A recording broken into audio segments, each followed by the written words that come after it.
بسم اللہ الرحمن الرحیم نحمده ونستعینه ونصلی علی رسوله الکریم اما بعد فاعوذ باللہ من الشیطان الرجیم بسم اللہ الرحمن الرحیم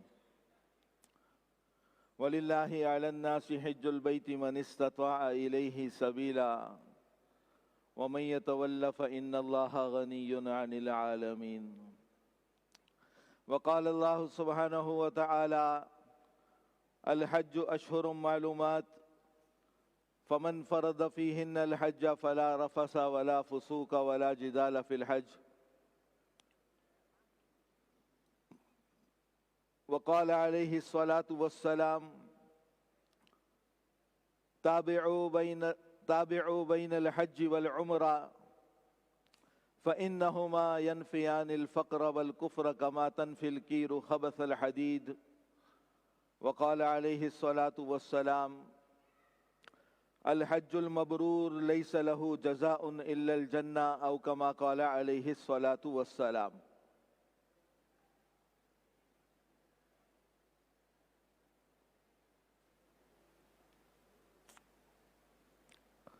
اللہ رب العزت نے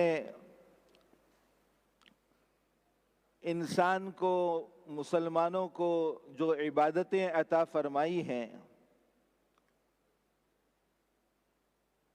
ان عبادتوں سے مقصود یہ ہے کہ بندہ ان عبادتوں کو کرتے ہوئے اللہ سے قریب ہو جائے. انسان کی پیدائش کا مقصود ہی اللہ کی عبادت ہے. انسان کی پیدائش کا مقصود ہی اللہ کی معرفت ہے کہ وہ اللہ کو پہچان لے. اللہ قرآن میں فرماتے ہیں وَمَا خَلَقْتُ الْجِنَّ وَالْإِنسَ إِلَّا لِيَعْبُدُونَ، میں نے انسانوں اور جنات کو اپنی عبادت کے لیے پیدا کیا. هُوَ الَّذِي خَلَقَ لَكُم مَّا فِي الْأَرْضِ جَمِيعًا، زمین میں جتنی چیزیں ہیں وہ انسان کے لیے پیدا کی، انسان کو اپنے لیے پیدا کیا. یا ابن آدم خلقت الاشیاء لأجلک وخلقتک لأجلی فلا تشغل بما هو لک، اے آدم کے بیٹے ساری چیزیں تیرے لیے پیدا کی، تجھے اپنے لیے پیدا کیا، ان چیزوں میں مشغول ہو کر اپنا وقت ضائع نہ کر جو ہیں ہی تیرے لیے. کائنات کی ساری چیزیں انسان کے لیے ہیں، انسان کی تابع ہیں، انسان کے حکم پر چلتی ہیں، انسان کی خدمت میں لگی ہوئی ہیں. اور یہ انسان عبداللہ ہے، اللہ کا بندہ ہے، اللہ کا غلام ہے. مسلمان کا مطلب کیا ہے؟ جس کی گردن جھکی ہوئی ہو اللہ کے سامنے، جس کی گردن جھکی ہوئی ہو اسے مسلمان کہتے ہیں.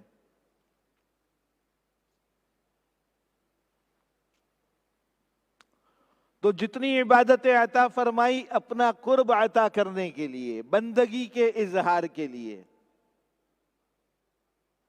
بندہ ہونا، اللہ کا بندہ ہونا، یہ بہت بڑا اعزاز ہے. اللہ رب العزت نے اپنے حبیب علیہ السلام کو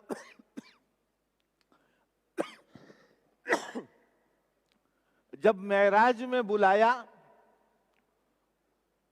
تو قرآن کہتا ہے سبحان الذی اسریٰ بعبدہ لیلا من المسجد الحرام الی المسجد الاقصی الذی بارکنا حولہ، کہ بابرکت ہے وہ ذات جو اپنے عبد کو، اپنے بندے کو، جس نے حرم سے مسجد اقصی کا اور پھر مسجد اقصی سے ساتوں آسمان کی سیر کرائی. یہاں اللہ نے رسول کا لفظ استعمال نہیں کیا، نبی کا لفظ استعمال نہیں کیا، عبد کا لفظ استعمال کیا کہ عبد ہونا اتنی بڑی سعادت ہے. تو یہ بندگی کا اظہار ہے. اور ان عبادتوں میں ایک بڑی عبادت جس کے اندر کمال بندگی نظر آتی ہے وہ حج ہے. حج اللہ کے سامنے اپنی عبدیت کا اقرار ہے، حج اللہ کے سامنے اپنی عبدیت کا اظہار ہے، اے اللہ میں تیرا ہوں، جو تو کہے گا میں کروں گا۔ اور حج اللہ سے محبت کا اظہار ہے، حج اللہ سے عشق کا اظہار ہے کہ اے اللہ مجھے تجھ سے محبت ہے اور میں تیرا عاشق ہوں۔ علماء فرماتے ہیں کہ حج کی عبادت عاشقانہ عبادت ہے، اس میں بندہ اپنے رب سے عشق کا اظہار کرتا ہے، اور حج کے جتنے اعمال ہیں، حج کے جتنے افعال ہیں، وہ عشاق کی سنت ہے، عاشقوں کی سنت ہے۔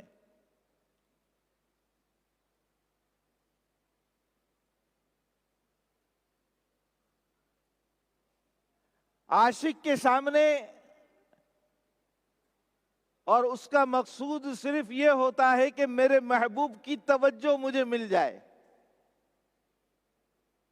میں کوئی ایسا کام کروں کہ میرا محبوب مجھے دیکھے۔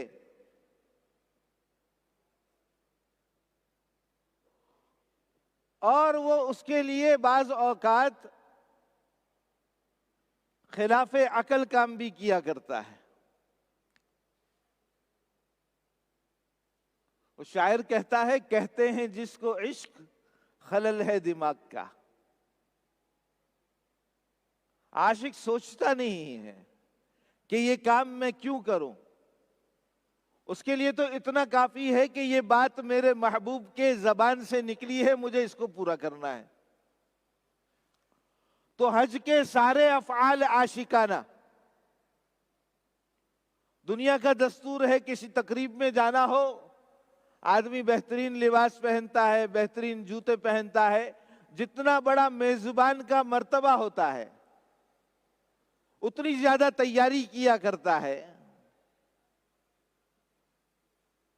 اہتمام بڑھ جاتا ہے، گھنٹوں تیاری میں لگ جاتے ہیں۔ حج میں حاجی مہمان ہے، الحجاج ضیوف الرحمن، اور میزبان اللہ ہے۔ جس سے بڑا میزبان کوئی ہو نہیں سکتا۔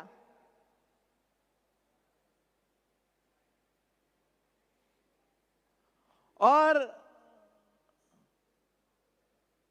نیت کے ساتھ ہی حکم دیا جائے گا کہ اچھا لباس تو بہت دور کی چیز ہے، سلا ہوا لباس بھی اتار دو، کفن کی 2 چادریں اوڑھ لو، کہ آج کا ڈریس کوڈ یہی ہے، حاجی کا ڈریس کوڈ یہی ہے۔ سارے حاجی ایک لباس میں، سب نے کفن کی 2 چادریں اوڑھی ہوئی ہیں۔ اب بال بکھر جائیں، کنگھی کرنے کی اجازت نہیں ہے، جسم سے بو آنے لگے خوشبو لگانے کی اجازت نہیں ہے، جسم پر میل کچیل لگ جائے، جم جائے، اس کو ہٹانے کی اجازت نہیں ہے۔ اور مردوں کو حکم دیا کہ پاؤں میں چپل بھی ایسی پہنو کہ پاؤں بھی کھلا ہوا نظر آئے، اور دیوانہ وار چلاتے ہوئے آؤ، لبیک اللہم لبیک، لبیک لا شریک لک لبیک، ان الحمد والنعمت لک والملک لا شریک لک۔ یہ لبیک کیا ہے؟ لبیک اس بات کا اقرار ہے کہ اے اللہ میں دنیا کے اندر کھو گیا تھا، میں تجھ سے دور ہو گیا تھا، لے اب میں تیرے پاس آ گیا ہوں، اب میں حاضر ہوں، میری گردن تیرے سامنے جھکی ہوئی ہے، جو تو کہے گا میں وہ کروں گا، جو تو چاہے گا میں ویسے کروں گا۔ تو نے کہا سلا ہوا لباس اتار، میں نے تو کبھی زندگی میں لنگی نہیں باندھی تھی، لیکن تو نے کہہ دیا، میں کہوں گا لبیک اللہم لبیک، اے اللہ میں حاضر ہوں۔ اے اللہ کبھی ایسا ہوا نہیں کہ سخت گرمی میں نے غسل نہ کیا ہو، اچھے شیمپو سے اپنے بالوں کو نہ دھویا ہو، لیکن اب تو نے کہہ دیا کہ احرام کی حالت میں ایسا نہیں کرنا، لبیک اللہم لبیک، اے اللہ میں حاضر ہوں۔ پھر اپنے گھر پہ بلائیں گے اور کہیں گے کہ تم تو آئے ہی عاشق بن کر آئے ہو، عشق کا اظہار کرنے کے لیے آئے ہو۔ محبوب تو اپنے عاشق کے گھر کے گرد چکر لگاتا ہے، لگاؤ اس گھر کے چکر۔ اور محبوب عاشق جو ہے وہ اپنے محبوب کے گھر کی دیواروں کو چومتا ہے، اس سے لپٹ جاتا ہے۔ چومو حجر اسود کو، لپٹ جاؤ ملتزم سے۔ اب حاجی اللہ کی محبت میں بیت اللہ کے چکر لگاتا ہے، کبھی حجر اسود کے کھانے کا انتظام کروں، کچھ پینے کا انتظام کروں تاکہ بچے کو غذا ملے، اس کی زندگی بچ سکے، کچھ نظر نہیں آتا۔ دوڑ کر دوسری پہاڑی مروہ پر چڑھتی ہے، وہاں سے دیکھتی ہے، کچھ نظر نہیں آتا۔ پھر صفا پر، پھر مروہ پر، پھر صفا پر، 7 چکر لگائے۔ ادھر سے اللہ کو پیار آیا، آزمائش مکمل ہوئی، جبرائیل آئے اور اپنا پر وہاں مارا جہاں اسماعیل ایڑیاں رگڑ رہے تھے، وہاں سے عشق کی نشانی زمزم نکلا۔ اور جس مکہ مکرمہ میں ہم جا رہے ہیں، وہ موجودہ جو آباد ہے وہ ایک عورت کی وجہ سے ہے، ایک عورت کی قربانی کی وجہ سے اللہ نے ساری دنیا کو وہاں جمع کر دیا، اور ایسا جمع کیا کہ لوگ تڑپتے ہیں، بے قرار ہوتے ہیں۔ کل تھوڑی دیر کے لیے ایک نوٹیفیکیشن آیا کہ 15 سال سے کم عمر کے لیے جانے والوں کو اس سال اجازت نہیں ہوگی، ان کے ویزے کینسل ہو گئے، اور انہوں نے کر بھی دیے۔ ایک شور مچ گیا کہ یہ کیسے ہو سکتا ہے، ہم اپنے بچوں کو اب کیسے منائیں گے کہ تم مکہ نہیں جا سکتے، تم حج پر نہیں جا سکتے۔ اللہ کا شکر ہے، اللہ جزائے خیر دے کوشش کرنے والوں کو، حکومت پاکستان کو بھی، اور دوسرے جو آرگنائزیشن ہے پرائیویٹ حج گروپ کی، ان کو بھی، کہ انہوں نے اس سلسلے میں بہت زیادہ محنت کی۔ پرسوں رات سے جیسے ہی یہ نوٹیفیکیشن آیا تو یہ حضرات لگے رہے، اور اللہ کا شکر ہے کل شام میں یہ نوٹیفیکیشن ریسٹور ہو گیا۔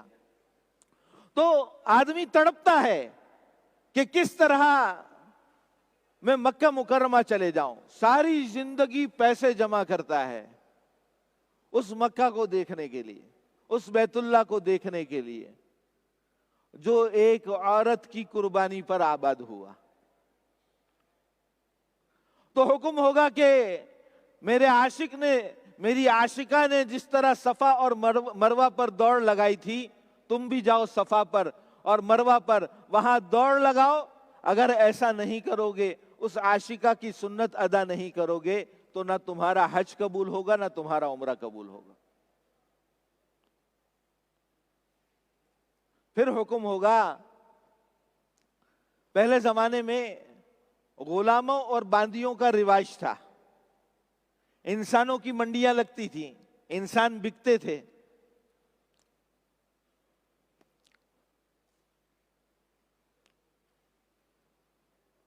تو اس زمانے میں یہ رواج تھا کہ جب کوئی غلام یا باندی کسی آقا کی ملکیت میں آتے تھے تو ان کے پیشانی کے بال کاٹ کر آقا کے قدموں میں رکھ دیتے تھے، اور یہ نشانی ہوتی تھی اور علامت ہوتی تھی اس بات کی کہ یہ غلام اور باندی اس اپنے آقا کی نافرمانی نہیں کریں گے۔ تو ہمیں بھی حکم ہوگا کہ اپنے بال کٹواؤ اور ہمارے سامنے ڈال دو، اور اعلان کر دو اس بات کا کہ اب کبھی ہماری نافرمانی نہیں کرو گے۔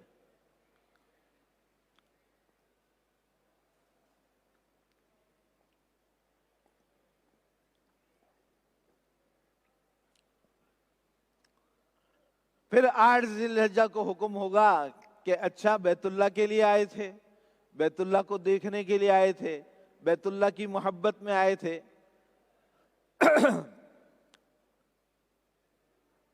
جس بیت اللہ کو دیکھنے کے لیے گھر والوں کی جدائی برداشت کی، کام کاج کو چھوڑا، اب ہمارا حکم ہے کہ اس بیت اللہ کو بھی چھوڑ دو۔ حکم کی اہمیت بتائیں گے، حکم کی اہمیت بتائیں گے کہ اصل چیز اللہ کے حکم کی اطاعت ہے۔ اب تمہیں حکم یہ دیا جا رہا ہے کہ اس بیت اللہ کو بھی چھوڑ دو اور منی چلے جاؤ۔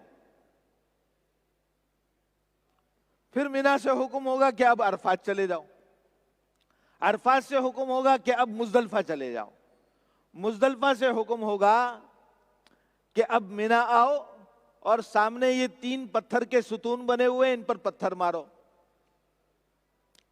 کہ میں نے اپنے خلیل ابراہیم کو حکم دیا کہ وہ بچہ اسماعیل اب بڑا ہو گیا ہے، اتنا بڑا ہو گیا ہے، فلما بلغ معہ السعی، اتنا بڑا ہو گیا ہے کہ باپ کے ساتھ چل سکتا ہے، باپ کے ساتھ دوڑ سکتا ہے، اتنی عمر ہوئی ہے، بمشکل 7 یا 8 سال۔ اچھا، اس دوران ابراہیم علیہ السلام وہاں موجود بھی نہیں تھے، شام میں رہتے تھے، حکم ہوا کہ جاؤ اور اسماعیل کو ذبح کر دو۔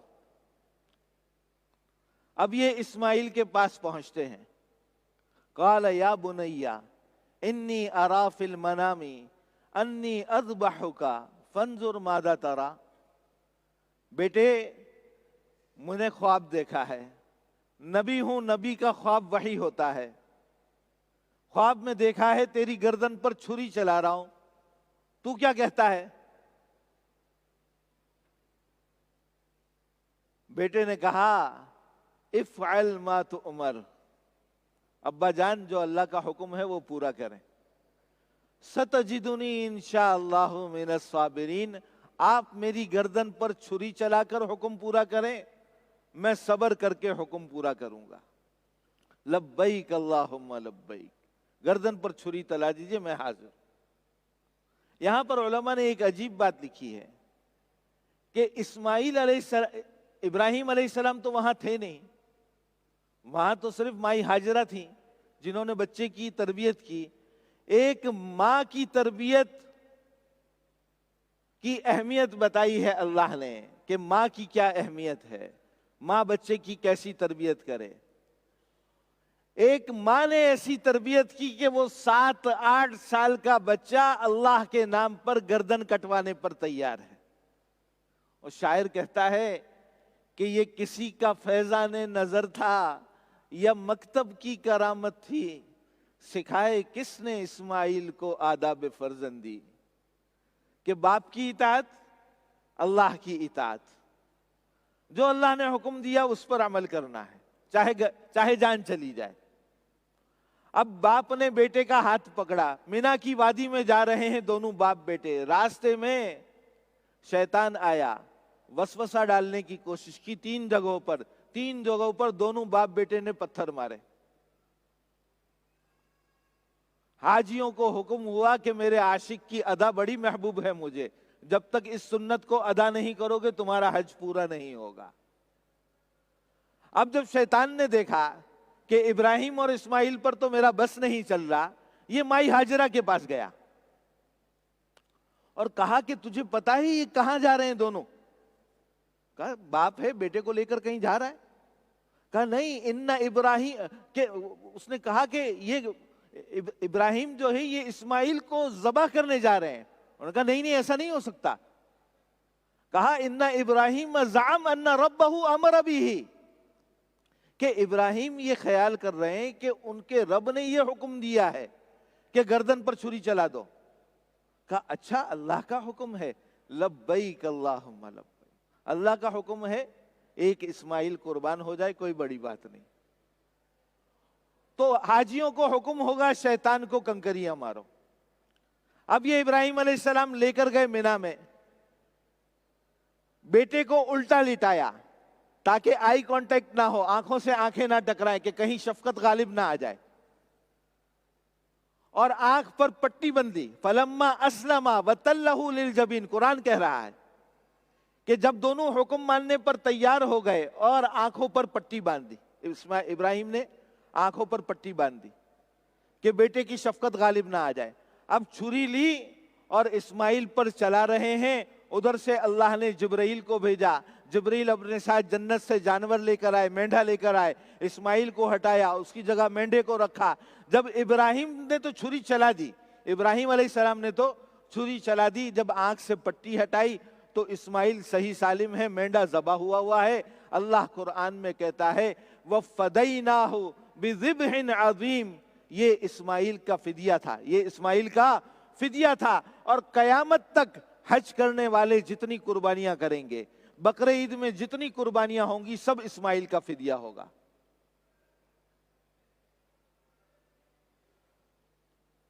تو حاجیوں سے کہا جائے گا کہ اب میرے عاشق اسماعیل کا فدیہ ادا کرو، قربانی کرو.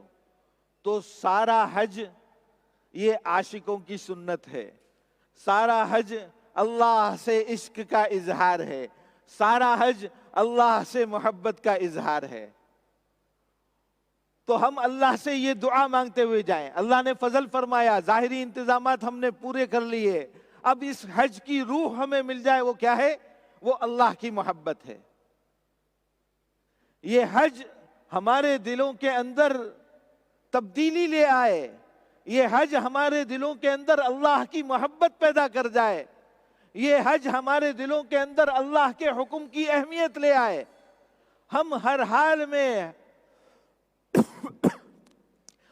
حال میں اللہ کے حکم کو پورا کرنے والے ہو جائیں. اللہ کا حکم سامنے آ جائے، ہماری زبان پر ایک ہی کلمہ ہو، لبیک اللہم لبیک، اے اللہ میں حاضر ہوں. تو یہ دعا مانگنی ہے، آج سے دعا مانگنی ہے. کوئی 10 دن کے لیے جا رہا ہے، کوئی 15 دن کے لیے جا رہا ہے، کوئی 20 دن کے لیے جا رہا ہے، کوئی 10 دن سے بھی کم کے لیے جا رہا ہے. کتنا مشکل ہے 10 دن کے لیے اپنے آپ کو پابند کرنا. لیکن یہ پابند تو کرنا پڑے گا اپنے آپ کو. احرام پہننا پڑے گا، احرام کی پابندیوں سے بچنا پڑے گا. اگر اس میں جذبہ درست ہو جائے، نیت درست ہو جائے کہ یہ سارے کام میں اللہ کی محبت میں کر رہا ہوں، تو حج تو دونوں صورتوں میں ہو جائے گا. حج تو دونوں صورتوں میں ہو جائے گا. لیکن جو نفع کا فرق ہے وہ زمین اور آسمان کا فرق بھی اس کے مقابلے میں کم ہے. اللہ رب العزت ہم سب کو صحیح جذبات اور صحیح نیت کے ساتھ اور صحیح کیفیات کے ساتھ حج کرنے کی توفیق عطا فرمائے. جو لوگ حج پر جا رہے ہیں ان کو کچھ کام آج سے کرنے ہیں، اور کچھ کام ہیں جو جس دن ہم مکہ مکرمہ جا رہے ہوں گے اس دن کرنے ہوں گے. سب سے پہلی چیز وہ حج کی تیاری ہے. آج سے ہم نے حج کی تیاری شروع کرنی. اب کوئی یہ کہہ سکتا ہے کہ جی حج کی تیاری تو ہم نے کر لی، یونیورسل ایکسپریس کو پیسے دے دیے، مکہ کا ہوٹل بک ہو چکا ہے، مدینہ کا ہوٹل بک ہو چکا ہے، مینا میں ایک کیٹیگری کا مکتب بھی ہم نے لے لیا ہے، اور عزیزیہ کی بلڈنگ بھی طے ہو چکی ہے، اور یونیورسل ایکسپریس نے بتایا ہے کہ میل بھی اس طرح ملے گی ہمیں، اور یہ باقی سارا سامان بھی یونیورسل ایکسپریس نے یہاں سجایا ہوا ہے جو سفر کی ضروریات کا ہے، وہ بھی ہمیں مل ہی جائے گا. تو ہماری تیاری تو ہو چکی ہے، کپڑے بھی سلوا لیے ہیں. تو یہ حج کی تیاری نہیں ہے. اگر کسی کو یہ غلط فہمی ہے کہ یہ سب کام کر کے اس نے حج کی تیاری کر لی ہے تو وہ آج اس غلط فہمی کو دور کر لے. یہ سارے کام تو ہم نے اس لیے کیے ہیں تاکہ ہمارا حج یکسوئی اور عافیت کے ساتھ ہو جائے، اور ہمیں اپنی عبادت کرنے میں کسی قسم کا خلل نہ آئے. کیونکہ نہ وہاں ہم ہوٹلوں میں رہنے کے لیے جا رہے ہیں، نہ ہوائی جہاز کا سفر کرنے کے لیے جا رہے ہیں، ہم تو وہاں حج کرنے کے لیے جا رہے ہیں.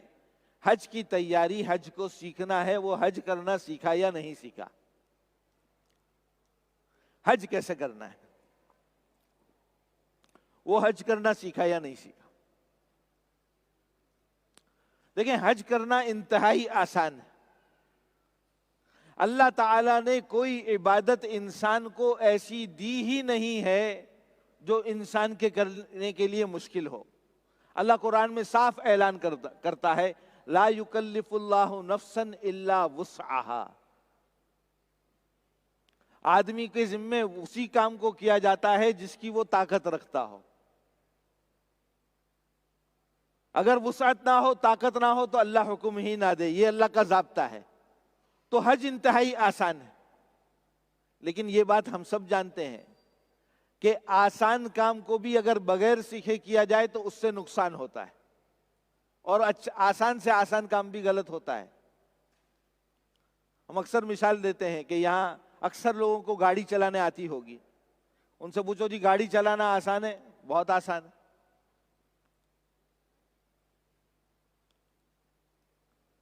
چھوٹے بچے سے پوچھو، 7-8 سال کے بچے سے، کہ بیٹا سائیکل چلانا آسان ہے؟ وہ کہے گا بالکل آسان ہے انکل، میں تو ہاتھ چھوڑ کر سائیکل چلاتا ہوں، اتنی آسان۔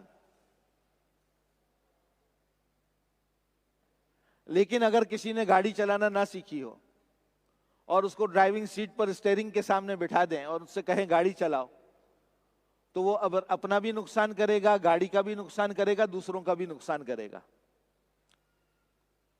تو حج آسان عبادت ہے لیکن اس کو سیکھنا ہے۔ اگر ہم حج کو سیکھ رہے ہیں بہت اچھی بات ہے۔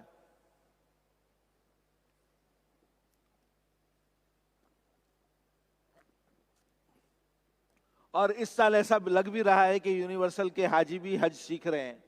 ہمیں ایسا اس لیے لگ رہا ہے کہ ہم سے وہ رابطے میں ہیں، گروپس کے ذریعے وہ پوچھ رہے ہیں اس میں سوالات۔ ہم ان کو وقتاً فوقتاً ترغیب بھی دیتے ہیں کہ حج کو سیکھنے کے لیے کتابوں کا پڑھنا بہت ضروری ہے۔ سافٹ کاپی اکثر حجاج کرام کو شیئر کر دی گئی ہوگی، تو حج کو کچھ چیزیں تو آج کی مجلس میں بھی ہمارے سامنے آ جائیں گی، ورنہ اس کے علاوہ یہ جو کتابیں آپ کو دی جائیں گی، یہ رکھی ہوئی ہیں یہاں پر، ان کتابوں کے ذریعے حج کو سیکھیں۔ بہت محنت کی ہے ہم نے ان کتابوں کو تیار کرنے میں، اور تقریباً 20 سال ہو گئے ہم ان کتابوں پر محنت کر رہے ہیں، اور ہر سال اس کے اندر کچھ نہ کچھ ہمیں سیکھنے کو ملتا ہے۔ تو مردوں کے لیے الگ ہے، عورتوں کے لیے الگ ہے، اردو میں بھی ہے، انگریزی میں بھی ہے، جس کو جو زبان میں پڑھنا آسان ہو، لیکن ضرور پڑھیں۔ اسی طرح کچھ دعاؤں سے متعلق کتابیں، اسی طرح ہم آپ علیہ الصلاۃ والسلام کے حج کو پڑھیں۔ حج فرض ہونے کے بعد آپ علیہ الصلاۃ والسلام نے صرف ایک حج کیا ہے، جسے ہم حجۃ الوداع کہتے ہیں۔ اس میں آپ علیہ السلام 4 ذی الحجہ کو مکہ مکرمہ پہنچے ہیں، اور 14 ذی الحجہ کو آپ علیہ الصلاۃ والسلام واپس مدینہ روانہ ہو گئے ہیں۔ گویا 10 دن کا سفر ہے۔ تو اس حج کو ہم پڑھیں کہ آپ علیہ الصلاۃ والسلام نے اس حج کو کیسے ادا کیا، اس حج کے موقع پر آپ علیہ السلام نے صحابہ کو کیا کیا نصیحتیں کی، اور اسی طرح جو آپ علیہ الصلاۃ والسلام نے اس حج کے موقع پر خطبے دیے ہیں، ان خطبوں کے اندر اللہ کے حبیب علیہ الصلاۃ والسلام نے کیا کیا باتیں ارشاد فرمائی۔ انشاءاللہ عرفات کے میدان میں ان خطبوں کو پڑھ کر بھی سنانے کی کوشش کی جائے گی۔ تو حج کو سیکھنا ہے۔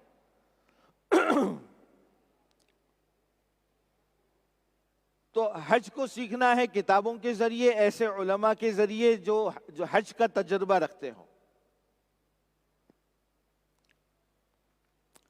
دوسرا کام جو ہم نے آج سے کرنا ہے، اللہ تعالیٰ نے اپنے بندوں کے ذمے 2 قسم کے حقوق لگائے ہیں۔ ایک اللہ کے اپنے حقوق ہیں، ایک اللہ کے بندوں کے حقوق ہیں۔ دونوں قسم کے حقوق کو پورا کرنا ضروری ہے۔ دونوں قسم کے حقوق کے اندر اگر کسی قسم کی کمی کوتاہی ہو جائے تو اس کی تلافی ضروری ہے۔ اللہ تعالیٰ کے کچھ حقوق ایسے ہیں کہ جس کے اندر اگر کمی کوتاہی ہو جائے تو وہ توبہ کرنے سے معاف ہو جاتے ہیں۔ توبہ کسے کہتے ہیں؟ اے اللہ غلطی ہو گئی، معاف کر دے، اب نہیں کروں گا، یہ توبہ ہے۔ اے اللہ غلطی ہو گئی، معاف کر دے، اب نہیں کروں گا۔ اللہ تعالیٰ کے کچھ حقوق ایسے ہیں کہ اگر ان کے اندر کمی کوتاہی ہو جائے تو وہ صرف توبہ سے معاف نہیں ہوتے بلکہ ان کی قضا کرنی پڑتی ہے۔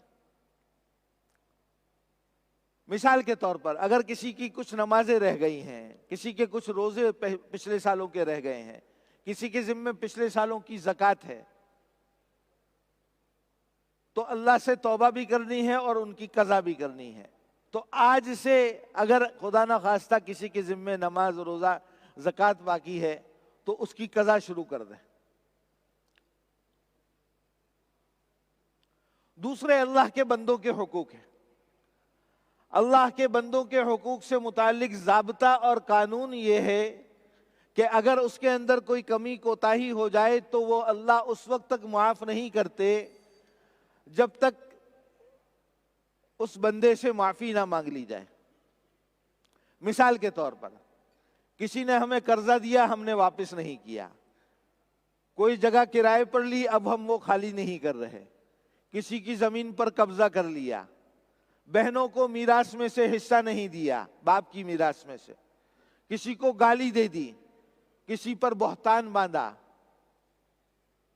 تو یہ اللہ کے بندوں کے حقوق ہیں۔ اگر اس میں کمی کوتاہی ہوئی ہے تو اس کا ازالہ کرنا ہوگا، جس کا مال دبایا ہے واپس کرنا ہوگا، اور اس سے معافی بھی مانگنی ہوگی، اور اللہ سے توبہ بھی کرنی ہوگی۔ تیسری چیز جو ہم نے آج سے سیکھنی ہے وہ دعا مانگنا ہے۔ دعا مانگنا سیکھنا۔ عام طور پر ہماری دعائیں مختصر ہوتی ہیں، اور عام طور پر ہماری زبان پر وہ دعائیں چڑھی ہوئی ہیں جو ہم نے بچپن سے یاد کی ہیں۔ دعا کے ذریعے بندہ اپنے رب کے سامنے اپنی ضرورت کا اظہار کرتا ہے، اپنے رب سے باتیں کرتا ہے، اس کے سامنے اپنے مسائل رکھتا ہے، کیونکہ سارے مسئلوں کو حل کرنے والے وہ اللہ ہی ہیں۔ تو ہماری دعائیں مختصر ہوتی ہیں۔ اب ہم جس کام کو کرنے کے لیے جا رہے ہیں، یعنی حج کو کرنے کے لیے، اگر آپ مجھ سے پوچھیں کہ طواف کا سب سے افضل عمل کیا ہے تو میرا جواب ہوگا دعا مانگنا۔ سعی کے دوران کیا کرنا ہے؟ جی دعا مانگیں گے۔ صفا پر پہنچ کر کیا کرنا ہے؟ دعا مانگنی ہے۔ مروہ پر پہنچ کر کیا کرنا ہے؟ دعا مانگنی ہے۔ بال کٹواتے وقت دعا مانگنی ہے۔ منی جا کر دعا مانگنی ہے۔ عرفات میں دعا مانگنی ہے۔ مزدلفہ میں دعا مانگنی ہے۔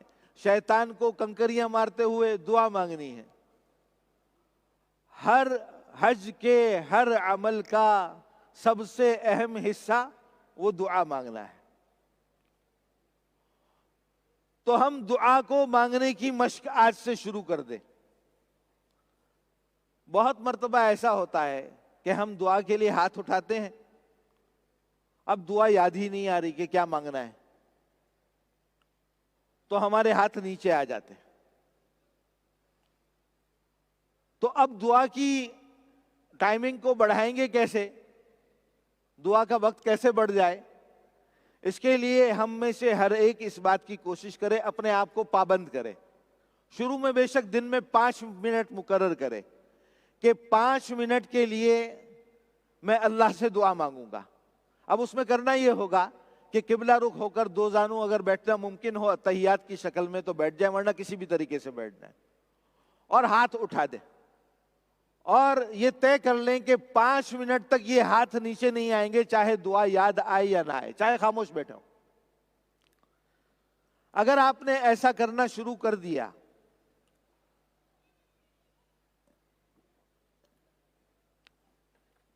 تو آپ دیکھیں گے آپ کو دعائیں یاد آنے شروع ہو جائیں گی، اور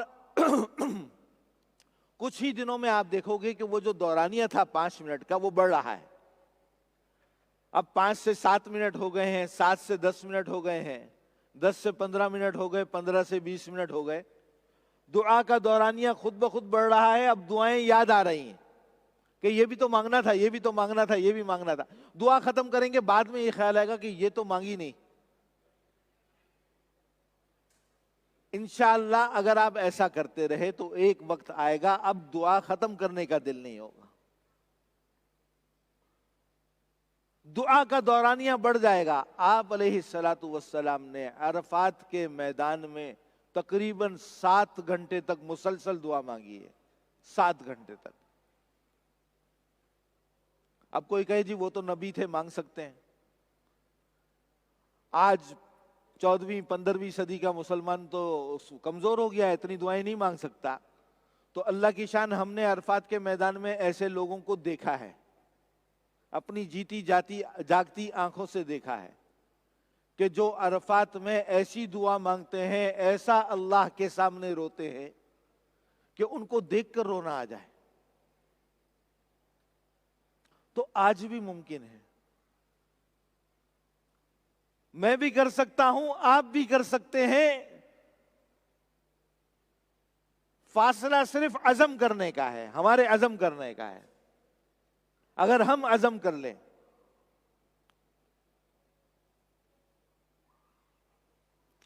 تو دعا مانگنا سیکھنی ہے۔ چوتھا کام جو ہم نے آج سے کرنا ہے وہ پیدل چلنے کی مشق کرنی ہے۔ اگرچہ اس کا یہ حج کے ارکان یا واجبات یا فرائض یا مستحبات میں سے نہیں ہے پیدل چلنا، لیکن حج ہے ہی پیدل چلنے کا نام۔ طواف میں بھی پیدل چلنا ہے، سعی میں بھی پیدل چلنا ہے، اور اپنے ہوٹل سے نکل کر مطاف تک، طواف کی جگہ تک پہنچنے کے لیے بھی پیدل ہی چلنا ہے۔ تو میں آپ کو ڈرانے کے لیے یہ بات نہیں کہہ رہا، صرف اس وجہ سے کہہ رہا ہوں تاکہ آدمی ذہنی طور پر تیار ہو۔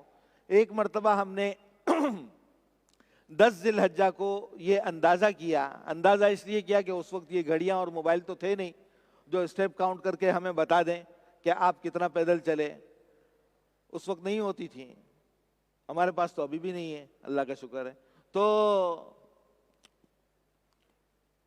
اس دن ہم نے اندازہ کیا 10 ذی الحجہ کو کہ ہم کتنا پیدل چلے، تو ہمیں اندازہ ہوا کہ آج ہم 25 سے 27 کلومیٹر پیدل چلے 10 ذی الحجہ کو ایک دن میں۔ 6-7 کلومیٹر تو آدمی روزانہ چل ہی لیتا ہے ہنسی خوشی، اور اللہ کی شان وہاں محسوس بھی نہیں ہوتا۔ تو اگر آج سے ہم اچھا ہماری عادتیں اتنی بری ہو گئی ہیں کہ ہم چاہیں گے یہاں بھی ویلے والا کھڑا ہے کہ تاکہ ہم ہال کے سامنے گاڑی روکیں اور 10 قدم چل کر ہم ہال کے اندر آ جائیں۔ اگر یہ نہ کھڑا ہو نا تو آدمی 2 یو ٹرن لے گا کہ گیٹ کے سامنے پارکنگ مل جائے۔ پیدل چلنے کی ہماری عادت نہیں ہے، میری بھی نہیں۔ جب تک ڈاکٹر ہمیں نہیں کہتا تب تک ہم پیدل نہیں چلتے، جب ڈاکٹر کہتا ہے تو پھر ہم پیدل چلتے ہیں۔ تو پیدل چلنے کی عادت ڈالیں تاکہ وہاں کسی قسم کی مشکل نہ ہو۔ یہ 4 کام ہم نے آج سے شروع کر دینے ہیں۔ کچھ کام ہم نے اس دن کرنے ہیں جس دن ہم نے مکہ مکرمہ جانا ہو۔ یونیورسل ایکسپریس کے اکثر حجاج کرام پہلے مدینہ منورہ جاتے ہیں اور پھر وہاں سے بائی ٹرین یا بائی بس مکہ مکرمہ سے مدینہ منورہ سے مکہ مکرمہ جاتے ہیں۔ تو جو لوگ چاہے کراچی سے براہ راست وایا جدہ مکہ مکرمہ جا رہے ہوں یا مدینہ منورہ سے مکہ مکرمہ آ رہے ہوں، جس دن ہم نے مکہ جانا ہوگا اس دن ہم نے کچھ کام کرنے ہوں گے۔ اپنے ناخن تراشنے ہیں اگر بڑے ہوئے ہیں، تو پہلے سے کٹے ہوئے ہیں تو ضرورت نہیں ہے۔ جسم کے غیر ضروری بالوں کو کاٹنا ہے، اور اس کے بعد غسل کرنا ہے۔ یہ غسل کرنا صفائی کے لیے ہے، پاکی کے لیے نہیں ہے، اس لیے وہ عورتیں جو ان دنوں ایام سے ہوں وہ بھی یہ غسل کریں گی۔ ابھی ہم نے چونکہ احرام کی نیت نہیں کی تو اس غسل میں ہم ہر قسم کا صابن شیمپو استعمال کر سکتے ہیں۔ غسل کرنے کے بعد جسم پر خوشبو لگانا سنت ہے۔ عورتیں ایسی خوشبو لگائیں جو بہت زیادہ پھیلتی نہ ہو۔ بالوں میں تیل لگانا چاہیں لگا سکتے ہیں، ابھی احرام کی نیت نہیں کی۔ اس کے بعد ہم نے اگر مکروہ وقت نہیں ہوگا تو ہم نے 2 رکعت نفل پڑھنے ہیں۔ دن میں 3 وقت ایسے ہیں جس میں نفل نماز پڑھنا منع ہے۔ ایک صبح صادق سے لے کے اشراق تک کا وقت، دوسرا زوال کا وقت، تیسرا عصر کی نماز کے بعد سے لے کے سورج کے غروب ہونے تک کا وقت۔ یہ 3 وقت ایسے ہیں جس میں نفل نماز پڑھنا منع ہے۔ تو اگر یہ مکروہ وقت نہیں ہوگا تو ہم 2 رکعت نماز پڑھیں گے، اس کے بعد اللہ سے دعا مانگیں گے کہ اللہ اس سفر کو آسان فرما اور اس کو قبول فرما۔ اس کے بعد اگر ہم بائی ایئر جا رہے ہیں وایا جدہ تو ہم ایئرپورٹ چلے جائیں گے، اور وہاں پہنچ کر جب ہم جہاز میں بیٹھ جائیں گے، جہاز جب اڑ جائے گا، جدہ لینڈنگ سے تقریباً آدھا گھنٹہ پہلے میقات آتی ہے، اس سے پہلے نیت کرنا ضروری ہے، احرام کی نیت کرنا ضروری ہے۔ جو لوگ مدینہ منورہ سے بائی ٹرین مکہ مکرمہ جائیں گے وہ یہ ساری تیاری اپنے ہوٹل میں کر لیں گے، اور 2 رکعت بھی اپنے ہوٹل میں یا مسجد نبوی میں جا کر پڑھ لیں گے، اور جب یہ اسٹیشن پہنچ جائیں گے اور ٹرین میں بیٹھ جائیں گے تو ٹرین کے چلنے سے پہلے یہ نیت کر لیں گے، ٹرین کے چلنے سے پہلے نیت کرنی ہے، کیونکہ ٹرین کے چلتے ہی میقات آ جاتی ہے، نیت کرنے کا موقع نہیں ملتا عام طور پر۔ جو لوگ مدینہ منورہ سے بائی بس مکہ مکرمہ جائیں گے تو بس ان کو لے کر میقات جائے گی جس کا نام بیر علی اور ذوالحلیفہ ہے، وہاں جا کر وہ احرام کے نفل پڑھ لیں گے اور نیت کر لیں گے۔ احرام کی نیت کرنی ہے تو یہاں ایک وضاحت کر دوں کہ احرام کسے کہتے ہیں۔ عام طور پر مرد جو 2 چادریں احرام کی حالت میں پہنتا ہے اسے ہم احرام کہتے ہیں، اور عورتیں اس کپڑے کو احرام کہتی ہیں جو وہ اپنے بالوں کو باندھنے کے لیے سر پر باندھتی ہیں۔ یہ دونوں چیزیں احرام نہیں ہیں، یہ دونوں چیزیں احرام نہیں ہیں۔ احرام دراصل نیت کا نام ہے، عربی زبان کا لفظ ہے جس کا مطلب ہے حرام کرنا۔ احرام کی نیت کے ذریعے حج کرنے والا مرد اور عورت، عمرہ کرنے والا مرد اور عورت اپنے اوپر چند حلال کاموں کو حرام کر لیتا ہے، اس لیے اس کو احرام کہتے ہیں۔ اور اس احرام کی نیت کے ذریعے مرد اپنے اوپر سلے ہوئے کپڑے پہننا حرام کر لیتا ہے، اس لیے یہ 2 چادریں باندھی جاتی ہیں جس کا نام ہم نے احرام کر دیا۔ یہ وضاحت میں نے اس لیے کی کہ بعض لوگ یہ سمجھتے ہیں کہ اگر یہ چادریں کھل گئیں تو ہمارا احرام کھل جائے گا۔ ایسا نہیں ہے، احرام نیت کا نام ہے۔ جب آپ نے ایک مرتبہ نیت کر لی تو جب تک آپ عمرہ نہ کر لیں یا حج نہ کر لیں تب تک یہ احرام نہیں کھلے گا۔ تو گرمی کے مہینوں میں حج ہو رہا ہے تو فریش ہونے کے لیے شاور لینے کی ضرورت محسوس ہوتی ہے۔ ہم سے پوچھتے ہیں جی شاور لے سکتے ہیں؟ ہم کہتے ہیں جی ہاں، بغیر صابن استعمال کیے شاور لے لیں، کوئی حرج نہیں ہے۔ وہ کہتے ہیں جی احرام کھل جائے گا۔ واش روم گئے، ٹوائلٹ گئے اور وہاں احرام کی چادر نیچے گر گئی، ناپاک ہو گئی۔ اب وہ پوچھتے ہیں جی چادر بدل سکتے ہیں؟ ہم کہتے ہیں کہ جی ہاں جی بدل لیجئے۔ وہ کہتے ہیں جی احرام کھل جائے گا۔ عورتوں نے سر پر کپڑا باندھا ہوا ہے، نماز کا وقت ہوا، وضو کرنا ہے، وضو کے اندر سر کا مسح کرنا فرض ہے۔ اب اگر وہ سر کا کپڑا نہیں ہٹاتی تو وضو نہیں ہوگا، سر کا مسح نہیں ہوگا، اور سر کا کپڑا ہٹاتے ہوئے وہ پوچھتی ہیں جی احرام تو نہیں کھل جائے گا؟ تو ان چیزوں سے احرام نہیں کھلتا۔ تو عام طور پر لوگ حج تمتع کرتے ہیں تو میقات سے پہلے ہم صرف عمرے کے احرام کی نیت کرتے ہیں۔ نیت کے الفاظ ہیں اللہم انی ارید العمرۃ فیسرھا لی وتقبلھا منی۔ اے اللہ میں عمرہ کرنے کا ارادہ کرتا ہوں، میں عمرہ کرنے کا ارادہ کرتی ہوں، تو اسے قبول فرما اور آسان فرما۔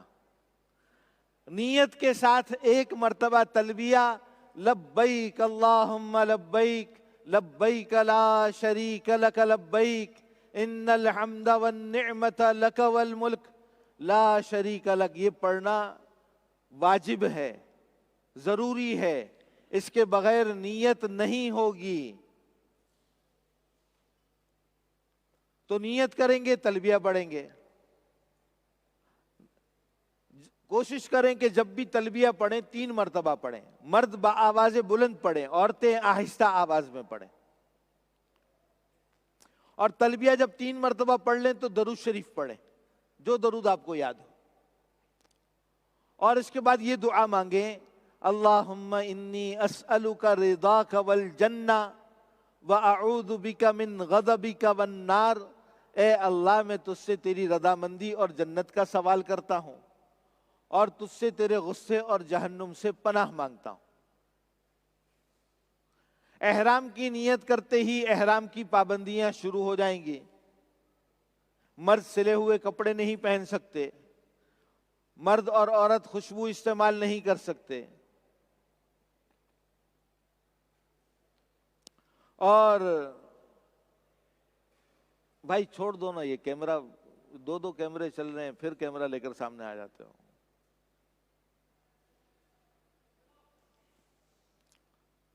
مرد سلے ہوئے کپڑے نہیں پہن سکتا، عورت جو ہے وہ عورت اور مرد کسی قسم کی خوشبو استعمال نہیں کر سکتے، جسم پر میل کچیل لگ جائے دور نہیں کر سکتے، بالوں میں کنگھی نہیں کر سکتے. مرد ایسی جوتی یا چپل نہیں پہن سکتے جس سے پاؤں کی ابھری ہوئی ہڈی، جس پر جوتے کا تسمہ باندھتے ہیں، جوتے کی لیس باندھتے ہیں، وہ چھپ جائے، ایسا چپل نہیں پہن سکتے.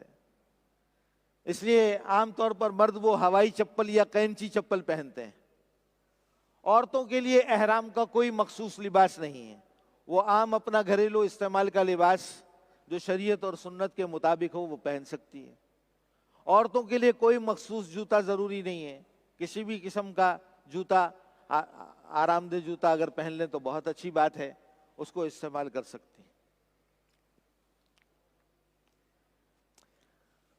جس طرح عام حالت کے اندر عورت کے لیے مردوں سے نامحرم سے پردہ کرنا ضروری اور واجب ہے، اسی طرح احرام کی حالت میں بھی عورت کے لیے نامحرم سے پردہ کرنا ضروری ہے. فرق صرف اتنا ہے کہ احرام کی حالت میں عورت ایسا نقاب استعمال نہیں کر سکتی جو چہرے سے ٹچ ہوتا ہو. تو آج کل بازار میں ایسے نقاب آرام سے مل جاتے ہیں. اس کے بعد ہم انشاءاللہ مکہ مکرمہ پہنچ جائیں گے. مکہ مکرمہ پہنچ کر جلدی نہیں کرنی ہے،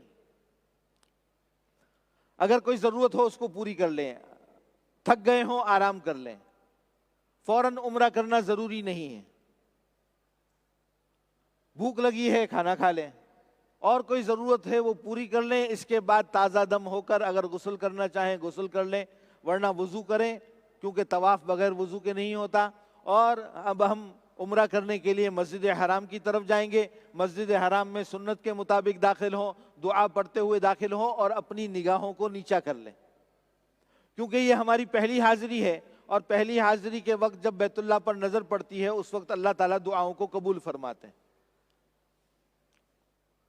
تو نظریں نیچی کر کے چلتے رہیں. جب اندازہ ہو جائے کہ اب ہم بیت اللہ کے قریب پہنچ گئے ہیں تو راستے سے ایک طرف ہٹ جائیں، تاکہ آنے جانے والوں کو آپ کی وجہ سے تکلیف نہ ہو اور آپ کو آنے جانے والوں کی وجہ سے دھکے نہ لگیں.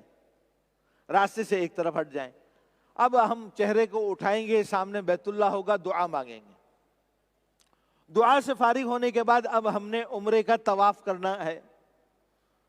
طواف شروع کرنے سے پہلے مرد اجتباء کریں گے. اجتباء کسے کہتے ہیں؟ مردوں نے دو چادریں پہنی ہوئی ہیں، ایک کی لنگی بنائی ہوئی ہے، ایک اوپر اوڑی ہوئی ہے. عام حالات کے اندر وہ چادر ایسے ہی اوڑی جاتی ہے جس طرح ہم چادر کو اوڑھتے ہیں. اور احرام جب عمرے کا طواف کریں گے تو ہم اجتباء کریں گے. جیسے یہ ڈمی کا انہوں نے اجتباء کرایا ہوا ہے.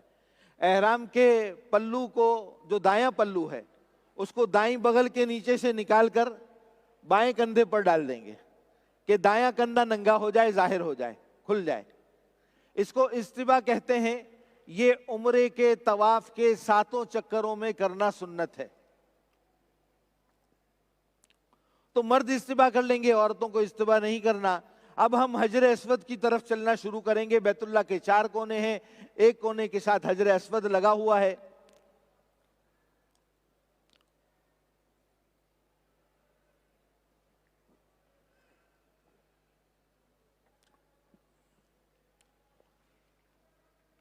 ایک کونے کے ساتھ حجر اسود لگا ہوا ہے. جو پہلے جا چکے ہوں گے انہوں نے دیکھا ہوگا، جو پہلی مرتبہ جا رہے ہیں انہوں نے تصویروں میں دیکھا ہوگا. حجر اسود کے سامنے پہنچ کر ہم نے 2 کام کرنے. حجر اسود کی طرف، بیت اللہ کی طرف ہمارا سینہ ہے، بیت اللہ کی طرف ہمارا چہرہ ہے. اپنے دونوں ہاتھ جس طرح ہم نماز کی پہلی تکبیر میں اٹھاتے ہیں اس طرح اٹھانے ہیں، اور بسم اللہ اللہ اکبر کہہ کر ہاتھوں کو نیچے لے آنا ہے. یہ بیت اللہ کا استقبال ہے. یہ ہر طواف کی سنت ہے. طواف چاہے عمرے کا ہو، چاہے حج کا ہو، چاہے واجب ہو، چاہے نفل ہو، استقبال شروع میں کرنا سنت ہے۔ دوسرا کام ہم نے کرنا ہے حجر اسود کا استلام۔ حجر اسود کی طرف اپنے دونوں ہاتھ پھیلائیں، جیسے ہم حجر اسود پر اپنے دونوں ہاتھ رکھ رہے ہیں، اور بسم اللہ اللہ اکبر اور استلام کے موقع پر جو دعائیں ہیں اگر وہ یاد ہوں تو وہ پڑھ کر ہم اپنی دونوں ہتھیلیوں کے اندرونی حصے کو چوم لیں گے۔ یہ حجر اسود کا استلام ہو گیا۔ اب ہم مڑ جائیں گے، اتنا مڑیں گے، اتنا گھومیں گے کہ ہمارا بایاں کندھا وہ حجر اسود کی سیدھ میں ہو جائے اور ہمارے قدم اپنی جگہ پر رہیں، آگے پیچھے ہم نہ ہوں۔ اگر کسی کے دھکے کی وجہ سے آگے پیچھے ہو جائیں تو واپس اپنی جگہ پر آ جائیں۔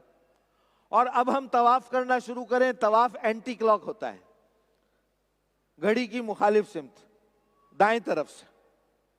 تو اب ہم طواف کرنا شروع کر لیں۔ عمرے کے طواف کے پہلے 3 چکروں میں مرد رمل کریں گے۔ رمل کہتے ہیں جس طرح پہلوان اکھاڑے کے اندر اکڑ اکڑ کر چلتا ہے، اس طرح چلنا۔ تو عمرے کے طواف کے پہلے 3 چکر میں رمل کرنا سنت ہے، آخر کے 4 چکروں میں رمل نہ کرنا سنت ہے۔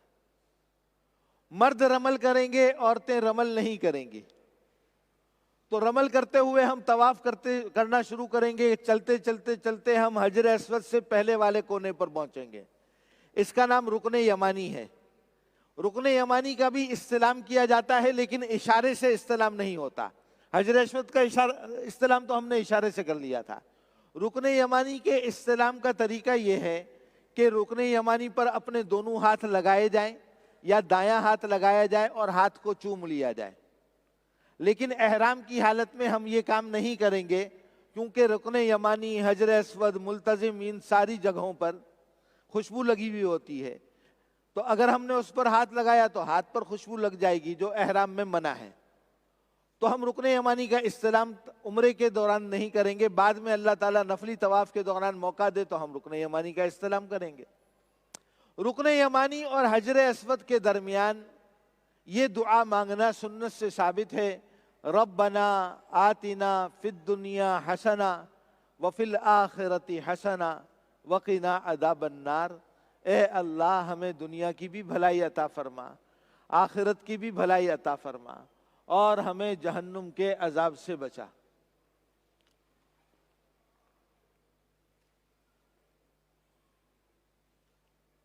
اور ہمیں جہنم۔ جب ہم حجر اسود کے پاس پہنچیں گے تو حجر اسود کا دوسری مرتبہ استلام کریں گے۔ استلام کا وہی طریقہ ہے جو میں آپ کو بیان کر چکا۔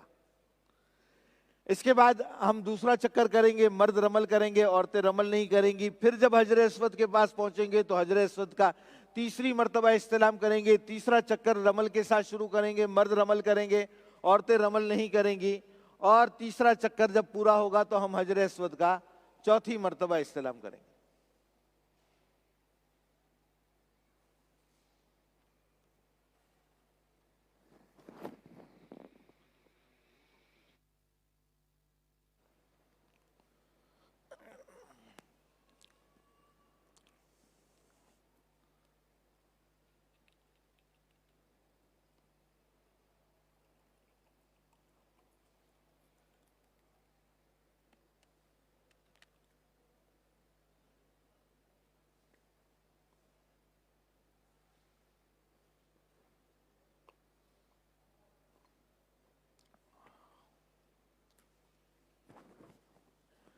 جب 3 چکر پورے ہو جائیں گے، حجر اسود کا چوتھی مرتبہ استلام کریں گے، تو اب ہم رمل کرنا چھوڑ دیں گے مرد حضرات، اور جس طرح نارمل چلتے ہیں اسی طرح چلیں گے۔ اور اس طرح چلتے چلتے ہم حجر اسود کا استلام کرتے ہوئے ہر چکر کو شروع کریں گے۔ جب 7واں چکر پورا ہوگا تو ہم حجر اسود کا 8ویں مرتبہ استلام کریں گے۔ استلام کرتے ہی 8ویں مرتبہ طواف پورا ہو گیا۔ اب ہم نے جو چادر اس طرح اوڑی ہوئی ہے کہ دایاں کندھا کھلا ہوا ہے، اس کو ہم جس طرح نارمل چادر اوڑھتے ہیں اس طرح کر لیں گے۔ یہ طواف پورا ہو گیا۔ طواف کے ویسے بیت اللہ کو دیکھنا عبادت ہے، صرف بیت اللہ کو دیکھنا عبادت ہے، لیکن طواف کے دوران بیت اللہ کو دیکھنا بے ادبی ہے. اسی طرح طواف کے دوران بیت اللہ کی طرف پیٹھ کرنا یا بیت اللہ کی طرف سینہ کرنا یہ حرام ہے. طواف کا وہ حصہ جو اس حال کے اندر ادا ہو جائے کہ بیت اللہ کی طرف کسی کی پیٹھ تھی یا بیت اللہ کی طرف کسی کا سینہ تھا, تو طواف کا وہ حصہ شمار نہیں ہوگا, اس کو دوبارہ کرنا ہوگا, ورنہ طواف ادھورا رہ جائے گا.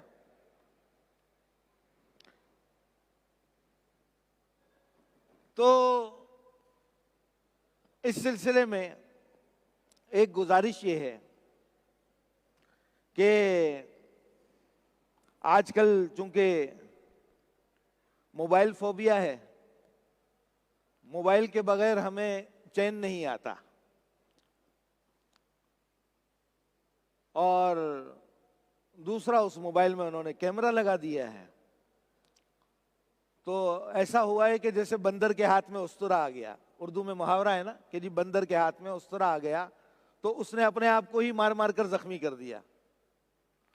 تو یہ جو تصویر کھینچنے کی بیماری ہے اور سیلفی لینے کی جو بیماری ہے, بہت زیادہ ہم اس میں مبتلا ہو گئے غیر ضروری طور پر. اب طواف میں ایک مسئلہ یہ آتا ہے دوران طواف, ویسے تو اس سفر کو کیمرے سے پاک رکھنا چاہیے.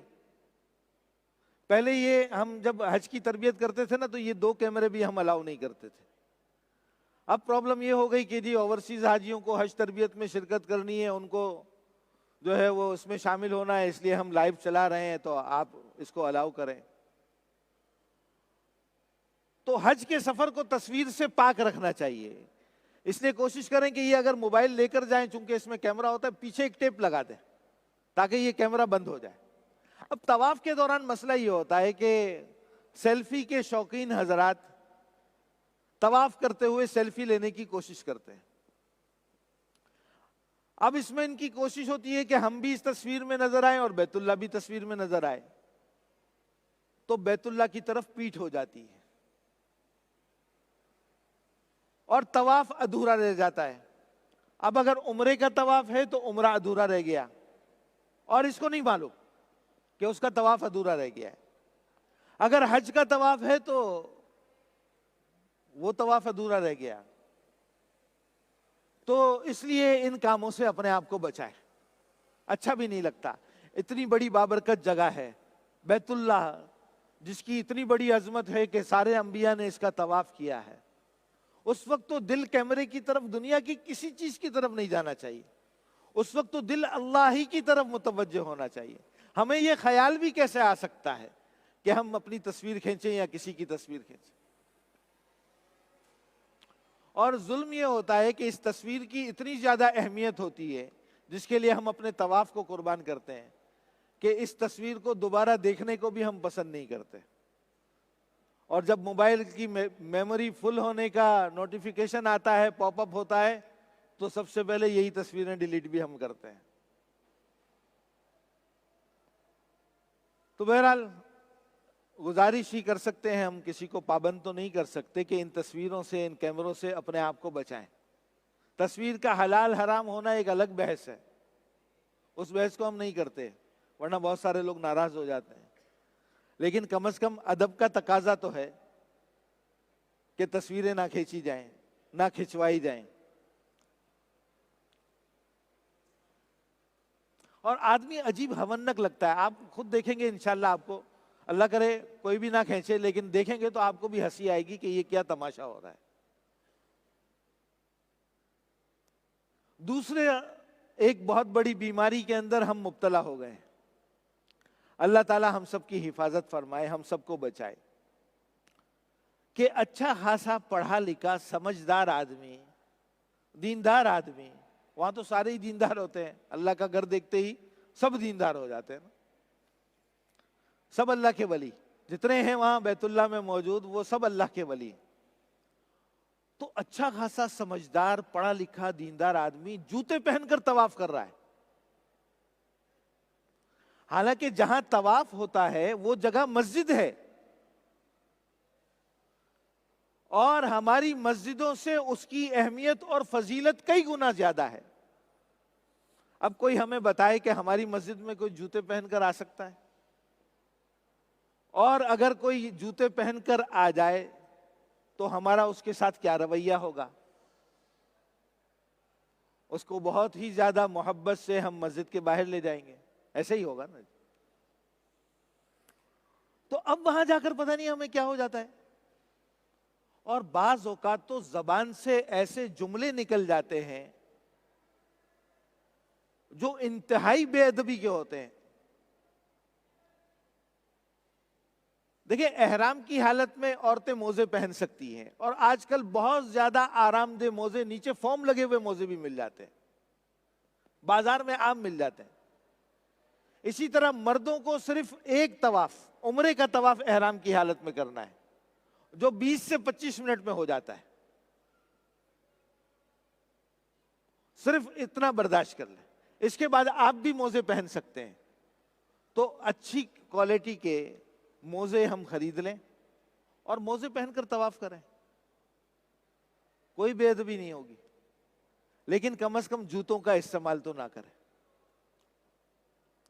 آج کل تو وہ موزوں کے اندر جو ہے نا وہ انسول لگا دیتے ہیں موزوں کے اندر، تو وہ بہت زیادہ آرام دہ، جیل والے آتے ہیں انسول، آپ کو مارکیٹ سے آرام سے مل جائیں گے، وہ موزے آپ پہن لیں تو آپ کو جوتے پہننے کی ضرورت نہیں ہے، تو بے ادبی بھی نہیں ہوگی۔ اور بعض لوگ کہتے ہیں کہ جی ہم شوگر کے مریض ہیں، ہم فلاں مرض کے مریض ہیں، تو حل نکالنا چاہیے، بجائے بے ادبی کرنے کے اس مسئلے کا حل نکالنا چاہیے۔ حل ہم نے آپ کو بتا دیا، اللہ کرے ہم سب جتنے بیٹھے ہوئے ہیں، جتنے سن رہے ہیں، سب اس پر عمل کر لیں۔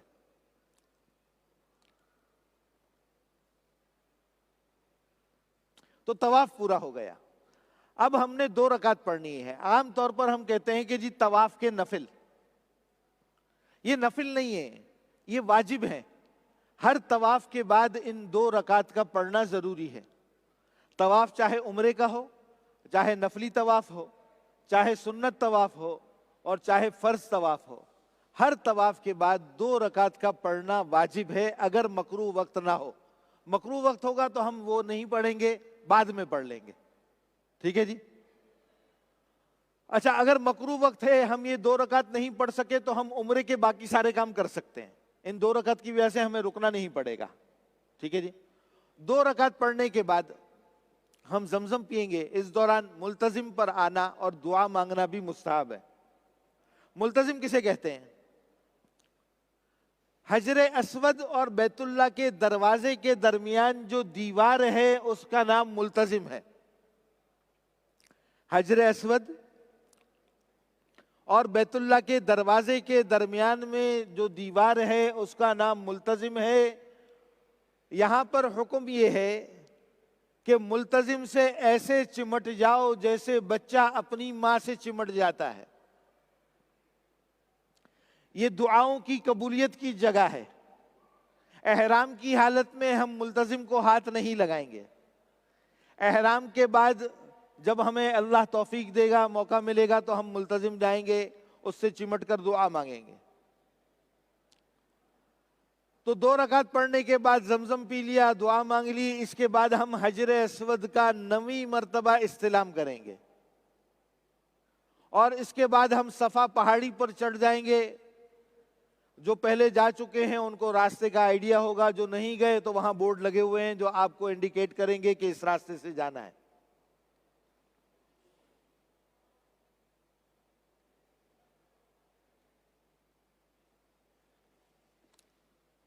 صفا پر چڑھتے ہوئے کچھ دعائیں ہیں جو کتابوں میں لکھی ہوئی ہیں، وہ آپ پڑھیں گے، اور پھر قبلہ رخ ہو کر دعا مانگیں گے۔ ایک بات رہ گئی، وہ بات یہ ہے کہ حج کی بہت ساری کتابیں ہوتی ہیں،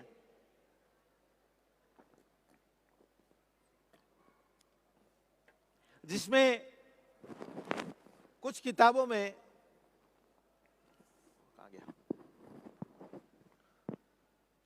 طواف کے ہر چکر کی الگ الگ دعائیں لکھی ہوتی ہیں۔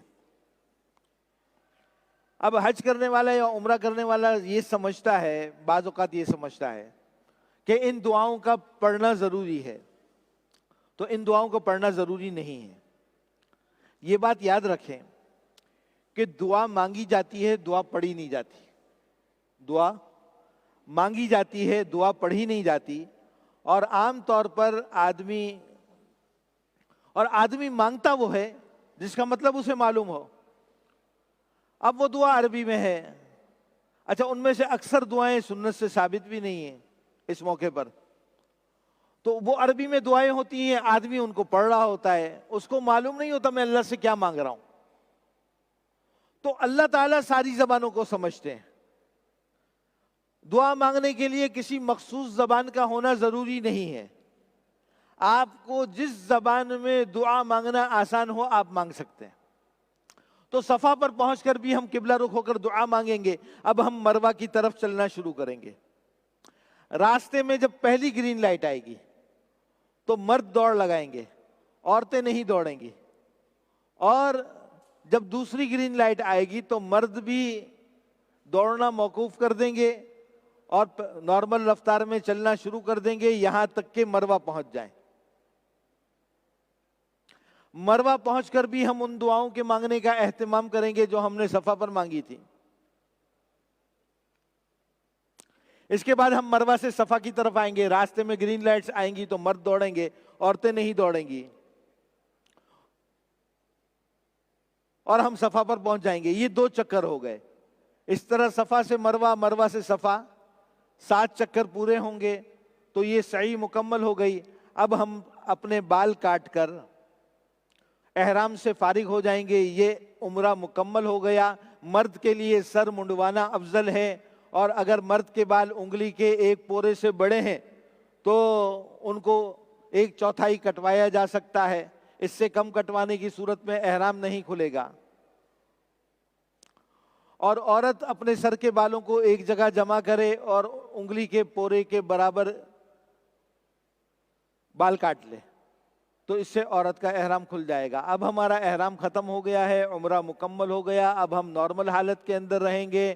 کوشش 8 ذی الحجہ تک ہم نے اسی حالت میں رہنا ہے۔ اس دوران اگر آپ طواف کرنا چاہیں طواف کر سکتے ہیں، عمرہ کرنا چاہیں عمرہ کر سکتے ہیں۔ کوشش کریں ہمارا زیادہ سے زیادہ وقت حرم شریف میں گزرے، بازاروں میں کم سے کم جانا ہو، حرم شریف آتے رہیں، بیت اللہ کی زیارت کرتے رہیں۔ اللہ توفیق دے، طواف کریں، نماز پڑھیں، قرآن شریف کی تلاوت کریں، ذکر اذکار میں مشغول رہیں، دعاؤں میں مشغول رہیں۔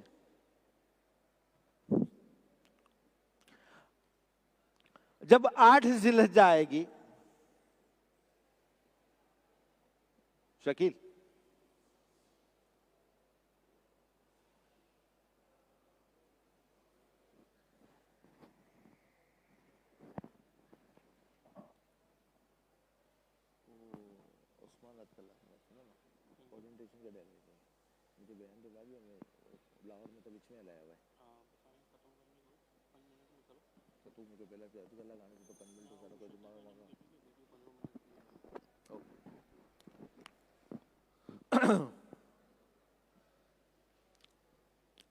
آٹھ ذی الحجہ کو ہم اپنے ہوٹل ہی سے حج کا احرام باندھیں گے، اور احرام باندھنے سے پہلے وہ سارے کام کرنے جو ہم نے پہلے کیے تھے، کوئی فرق نہیں ہے۔ اس کے بعد ہم مینا روانہ ہو جائیں گے۔ مینا پہنچ کر ہم نے وہاں ظہر، عصر، مغرب، عشاء اور اگلے دن کی فجر کی نماز پڑھنی ہے۔ مینا کے اندر اس بات کی کوشش کریں کہ ہم اپنے آپ کو اعمال میں مشغول رکھیں، کسی قسم کی غیر ضروری بحث میں مشغول نہیں ہوں گے۔ سیاسی حالات پر تذکرہ ہم نے مینا جا کر نہیں کرنا۔ آدمی فارغ ہوتا ہے نا تو جی سیاسی حالات پر تذکرہ ہو رہا ہے، ایران امریکہ جنگ پر بحث ہو رہی ہے، کون حق پر ہے کون ناحق پر ہے، ساری چیزیں ہم مینا کے اندر طے کرتے ہیں۔ تو ان کاموں میں ہمیں نہیں لگنا، اپنے آپ کو عبادت کے اندر مشغول رکھنا ہے۔ یہ حج کا بہت اہم ترین دن ہے۔ ایک دوسرے کو سکھائیں۔ مینا وہ وادی ہے جس کو اللہ نے ساری دنیا میں اسلام کے پھیلنے کا ذریعہ بنایا۔ یہ وادی مدینہ منورہ کی ہجرت کا سبب بنی، جس کی وجہ سے اللہ کے حبیب علیہ السلام نے مدینہ منورہ ہجرت کی، اور اللہ نے پھر ساری دنیا کے اندر اسلام کو پھیلایا۔ یہ مینا وہ مبارک وادی ہے، اللہ ہمیں وہاں لے کے جا رہے ہیں۔ تو آپ اپنے خیموں سے باہر نکلیں تھوڑی دیر کے لیے، اور قریب میں اگر کوئی گورنمنٹ کا ٹینٹ ہو تو بہت سارے حاجی آپ کو ایسے ملیں گے جن کو تلبیہ پڑھنا بھی نہیں آتا، جن کو کلمہ پڑھنا بھی نہیں آتا، اور وہ حج پر آئے ہوئے ہوں گے۔ ان کا کلمہ ٹھیک کرائیں، ان کا تلبیہ ٹھیک کرائیں۔ اگر کوئی یہ کہے کہ ایسا نہیں ہو سکتا کہ کسی کو کلمہ پڑھنے بھی نہ آتا ہو، پاکستان میں رہتے ہوئے، اسلام کا قلعہ ہے پاکستان، سب سے زیادہ مدارس پاکستان کے اندر ہیں دنیا کے اندر، تو آپ کو حیرت ہوگی کہ واقعتاً ایسا ہے۔ اور اگر آپ اس کو یقینی طور پر معلوم کرنا چاہیں تو آج یہاں سے فارغ ہو کر ذرا حاجی کیمپ چلے جائیں، امریکن ایمبیسی کے پاس ہے سلطان آباد کے علاقے میں، وہاں پر اندرون سندھ کے حاجی آئے ہوئے ہوں گے، اپنی فلائٹ کے انتظار میں ہوں گے۔ تو وہاں جا کر آپ جب ان سے کلمہ سنیں گے تو آپ کو اندازہ ہوگا کہ پاکستان کے اندر رہتے ہوئے اسلام اور مسلمانوں کا کیا حال ہے۔ تو ہماری وجہ سے کسی کا تلبیہ ٹھیک ہو جائے، کسی کا کلمہ ٹھیک ہو جائے، تو ساری زندگی اس کے اعمال کا ثواب اللہ ہمیں دے گا، اور اللہ تعالی ہمارے حج کو بھی بچا لیں گے۔ 9 ذی الحجہ کی فجر، 9 ذی الحجہ سے ہمیں معلوم ہے ایام تشریق، تکبیر تشریق شروع ہو جاتی ہے۔ پاکستان میں بھی ہوتے ہیں تو ہم 9 ذی الحجہ کی فجر سے لے کے 13 ذی الحجہ کی عصر تک ہم فرض نماز کے بعد، ہر فرض نماز کے بعد ایک مرتبہ تکبیر پڑھتے ہیں جسے تکبیر تشریق کہتے ہیں۔ اللہ اکبر لا الہ الا اللہ واللہ اکبر وللہ الحمد، ایک مرتبہ پڑھنا واجب ہے۔ مرد با آواز بلند پڑھیں گے، عورتیں آہستہ آواز میں پڑھیں گی۔ 13 ذی الحجہ کی عصر کے بعد تک یہ تکبیر پڑھی جائے گی۔ تو 9 ذی الحجہ کی فجر پڑھیں گے۔ 9 ذی الحجہ کے زوال کے وقت سے وقوف عرفہ شروع ہو جاتا ہے، تو ہم کوشش کریں گے اس بات کی کہ زوال سے پہلے پہلے ہم عرفات پہنچ جائیں۔ زوال سے پہلے ہم وقوف عرفہ کی تیاری کریں گے، کیونکہ وقوف عرفات یہ حج کا سب سے بڑا عمل ہے، حج کا سب سے بڑا رکن ہے۔ اللہ کے حبیب علیہ الصلاۃ والسلام نے فرمایا الحج عرفہ، حج میدان عرفات کی حاضری کا نام ہے۔ حج جس شخص کو 9 ذی الحجہ کو احرام کی حالت میں میدان عرفات میں حاضری مل گئی، اس کو حج مل گیا، اور جو 9 ذی الحجہ کو عرفات آنے سے رہ گیا وہ حج سے محروم رہا۔ تو زوال سے پہلے ہم وقوف کی تیاری کریں گے، وضو کر لیں گے، موقع ہوگا تو غسل کر لیں گے، اور کوئی ضرورت ہو اس کو پورا کر لیں گے۔ جب زوال کا وقت ختم ہوگا، ظہر کا وقت شروع ہوگا تو ہم ظہر کی نماز پڑھیں گے۔ جو حجاج کرام مسجد عرفات کے اندر ایک مسجد ہے، اس کا نام مسجد نمرہ ہے، جو حجاج کرام مسجد نمرہ جا کر ظہر اور عصر کی نماز پڑھیں گے، وہ ظہر اور عصر کی نماز اکٹھی پڑھیں گے، اور جو اپنے خیموں میں پڑھیں گے وہ ظہر کی نماز ظہر کے وقت میں، عصر کی نماز عصر کے وقت میں پڑھیں گے۔ اس کے علاوہ ہم اپنے آپ کو ذکر اور دعا میں مشغول رکھیں گے۔ سب سے افضل یہ ہے کہ دھوپ میں کھڑے ہو کر دعا مانگیں، لیکن چونکہ گرمی سخت ہوگی، دھوپ بھی تیز ہوتی ہے عرفات میں، تو کہیں ایسا نہ ہو کہ سر میں درد ہو جائے، ابھی حج کے بہت سارے ارکان باقی ہیں، تو اگر دھوپ تنگ کرنے لگے تو ہم سائے میں آ جائیں گے۔ اٹھتے بیٹھتے کھڑے لیٹے ہر حالت میں ہم اللہ سے دعا مانگیں گے۔ یہ دعاؤں کی قبولیت کی جگہ ہے۔ فرمایا عرفات کا سب سے بڑا محروم شخص وہ ہے جو کہے کہ آج اللہ نے میری دعا قبول نہیں کی۔ عرفات میں اللہ ساری دعاؤں کو قبول فرماتے ہیں۔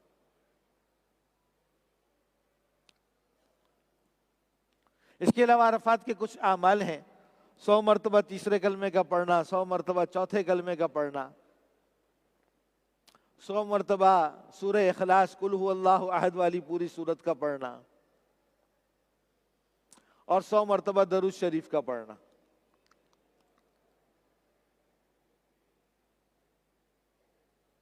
جب عرفات میں سورج غروب ہو جائے گا تو ہم مزدلفہ کے لیے روانہ ہو جائیں گے، مغرب کی نماز نہیں پڑھیں گے۔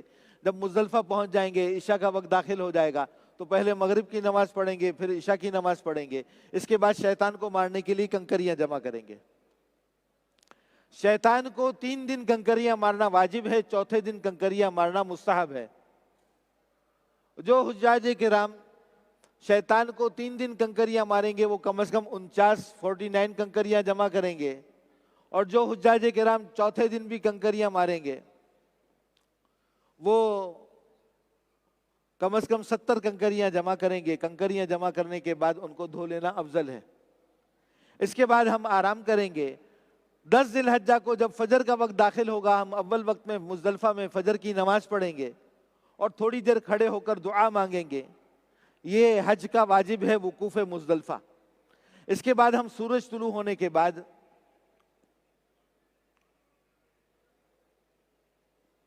یہ کیمرہ سامنے آ جاتے میری آواز رک جاتی ہے، تو یہ بھی مجبور ہیں بیچاروں کو، پیسے دیے ہیں انہوں نے اسی کام کے لیے۔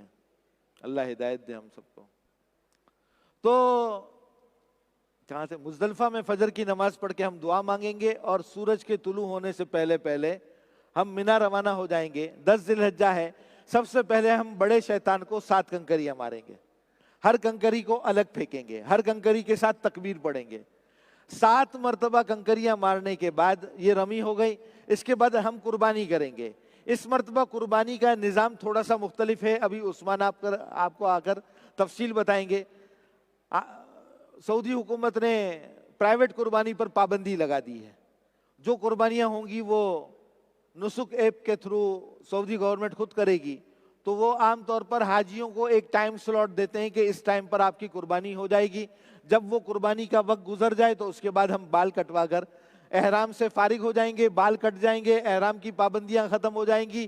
ایک پابندی باقی رہے گی کہ میاں بیوی ایک دوسرے کے لیے حلال نہیں ہوں گے جب تک طواف زیارت نہ کر لیں۔ طواف زیارت یہ حج کا فرض ہے، حج کا رکن ہے، ہر حال میں کرنا ہوگا، اس کا کوئی بدل نہیں ہے، اس کا کوئی بدل نہیں۔ طواف زیارت کا وقت 10 ذی الحجہ کی فجر سے شروع ہوتا ہے اور 12 ذی الحجہ کی مغرب تک رہتا ہے۔ اس دوران کسی بھی وقت طواف زیارت کر سکتے ہیں۔ کوئی 12 ذی الحجہ کی مغرب کے بعد طواف کرے گا، طواف ہو جائے گا لیکن دم دینا پڑے گا۔ تو احرام اتر گیا، اس کے بعد ہم طواف زیارت کر لیں گے۔ طواف زیارت کرتے ہی حج کی پابندیاں ختم ہو جائیں گی، جو ایک پابندی باقی تھی وہ بھی ختم ہو جائے گی۔ اس کے بعد ہم حج کا واجب جو سعی ہے وہ بھی کر لیں گے۔ یہ طواف زیارت اور یہ سعی اسی طرح ہوتا ہے جس طرح عام طواف ہوتا ہے، کوئی فرق نہیں۔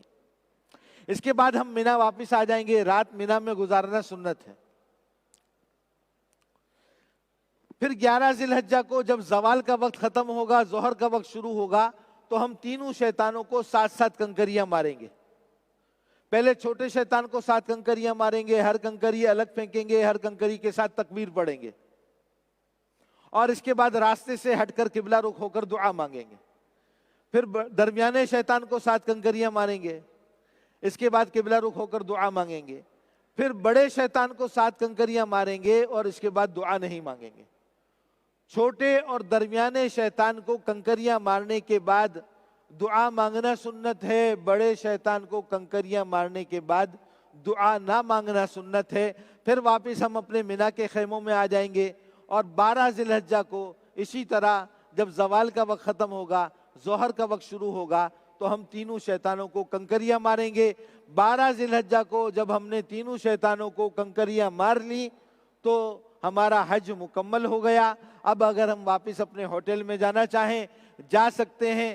اگر کوئی 12 اور 13 کی درمیانی رات منی میں ٹھہرنا چاہے اور 13 کی رمی کرنا چاہے تو یہ افضل ہے، مستحب ہے۔ 13 کی رمی کرنا ضروری نہیں ہے۔ اگر کسی کی 13 کی فجر منی میں ہو گئی تو پھر 13 کی رمی بھی واجب ہو جائے گی، یہ حج مکمل ہو گیا۔ اب حج کے تمام ارکان ادا ہو چکے، حج کے تمام واجبات ادا ہو چکے۔ ایک واجب باقی ہے جو وہ طواف ہے، جو حاجی اپنے گھر کی طرف جب روانہ ہوتا ہے، مکہ مکرمہ سے رخصت ہوتا ہے، اس وقت یہ طواف کرنا واجب ہے۔ اسے طواف وداع کہتے ہیں۔ اس کے لیے احرام نہیں باندھا جاتا، اور اس کے بعد سعی بھی نہیں ہوتی، عام کپڑوں کے اندر یہ کیا جاتا ہے۔ عورت اگر ان دنوں ایام سے ہو تو اس کے لیے یہ طواف کرنا واجب نہیں، یہ حج مکمل ہو گیا۔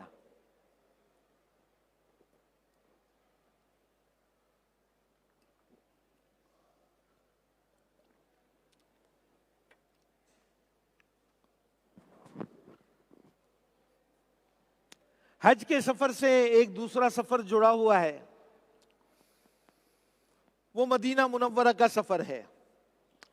مدینہ منورہ کا سفر یہ محبت اور ادب کا سفر ہے۔ اللہ کے محبوب صلی اللہ علیہ وسلم کے دربار میں حاضری کا موقع ہے۔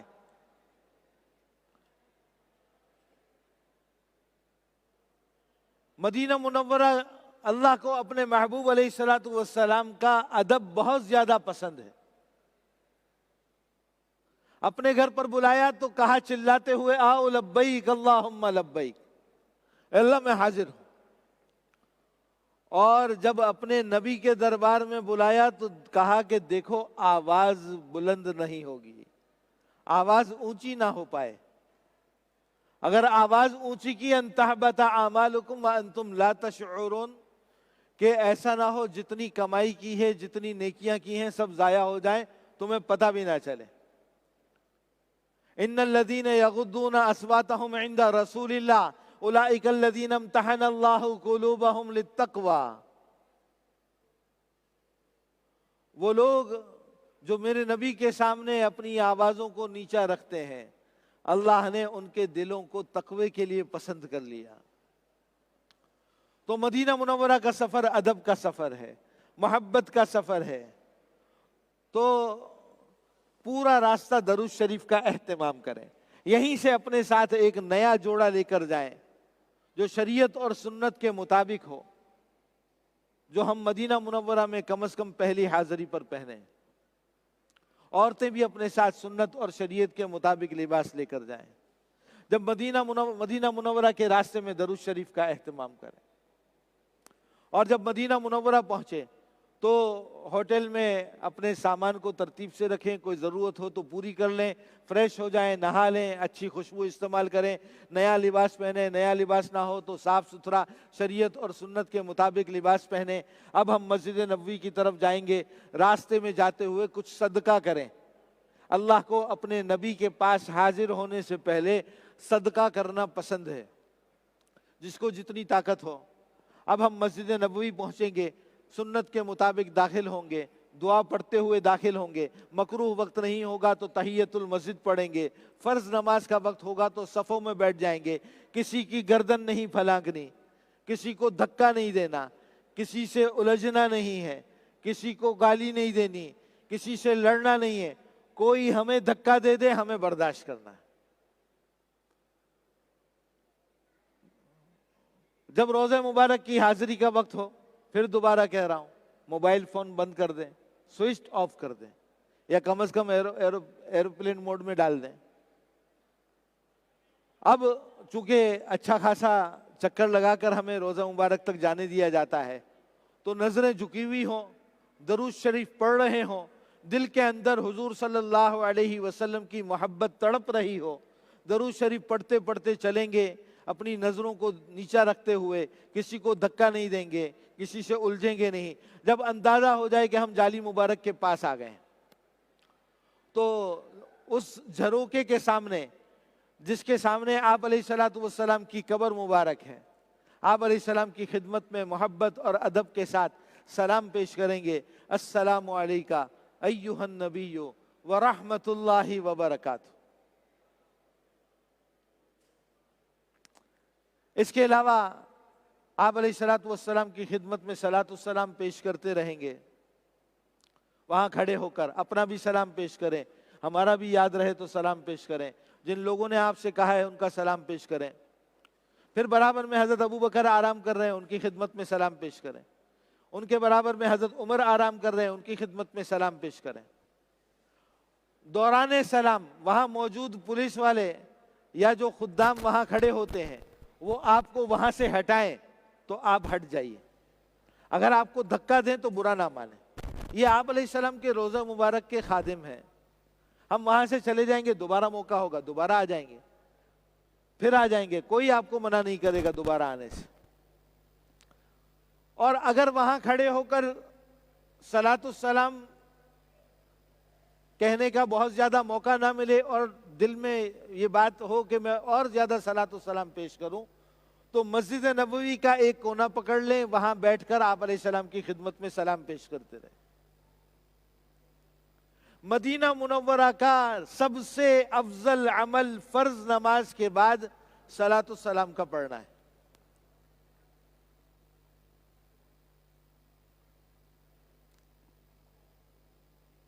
ابھی ہم نے رمضان سے پہلے ایک کتاب تیار کی الحزب المصفہ کے نام سے. سافٹ کاپی آپ حضرات کو بھیجی ہوئی ہوگی, نہیں ہوگی تو آپ کو بھیج دیں گے. تو اس میں آپ علیہ الصلوۃ والسلام کے 400 سے زیادہ اسماء مبارکہ ہیں جن کے ذریعے صلاۃ السلام پیش کیا جاتا ہے. تو وہ صلاۃ السلام اس میں لکھے ہوئے ہیں. اس کتاب سے بھی مدد لی جا سکتی ہے صلاۃ السلام پیش کرنے کے لیے. ورنہ کسی کو کچھ نہ آتا ہو تو الصلاۃ والسلام علیک یا رسول اللہ, یہ سلام پیش کرتے رہے. ریاض الجنہ مدینہ منورہ میں مسجد نبوی میں ایک حصہ ہے, اس کا نام ریاض الجنہ ہے. اس میں کیسے جانا ہے اس کی تفصیل آپ کو عثمان بتا دیں گے. نسک ایپ کے ذریعے بھی پرمٹ لیا جاتا ہے اور گروپس کی شکل میں بھی پرمٹ مل جاتا ہے, تو گروپس کی شکل میں بھی جاتے ہیں. ڈیٹیل ابھی آپ کو سامنے آ جائے گی. اسی طرح مدینہ منورہ میں ایک مسجد ہے جس کا نام مسجد قباء ہے. آپ علیہ الصلوۃ والسلام نے فرمایا جو اپنے گھر سے وضو کرے اور قباء آئے اور 2 رکعت نفل پڑھے, وہ ایسا ہے جیسے اس نے عمرہ کیا. تو ہم انشاءاللہ مسجد قباء بھی جائیں گے. اسی طرح مدینہ منورہ میں ایک قبرستان ہے, مسجد سے متصل ہی اب ہو گیا ہے, اس کا نام جنت البقیع ہے. دن میں 2 وقت اس کا دروازہ مردوں کے لیے کھولا جاتا ہے. تو اس قبرستان میں حاضر ہوں. قبرستان میں جس طرح مسنون ہے سلام پیش کرنا, اس طرح سلام پیش کریں.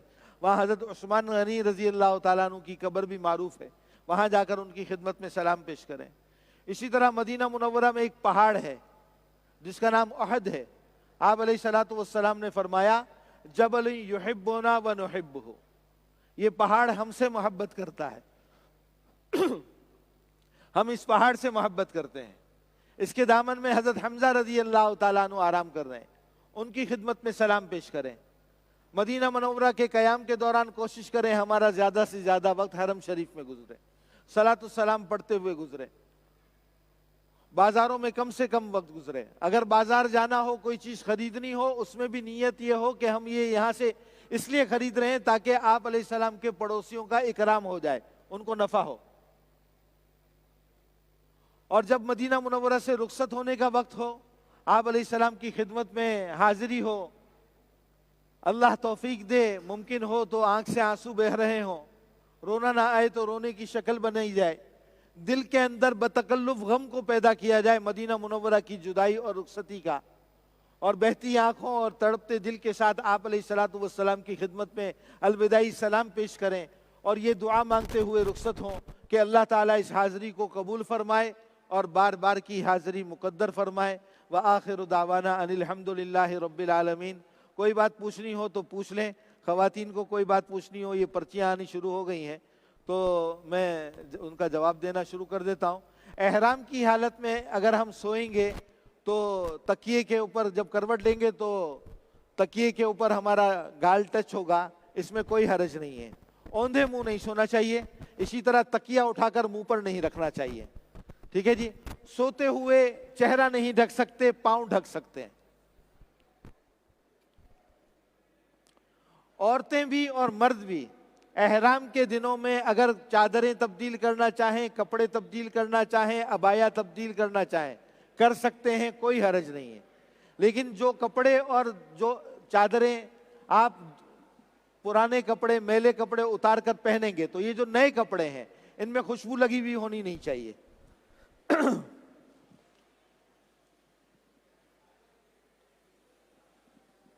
مینا میں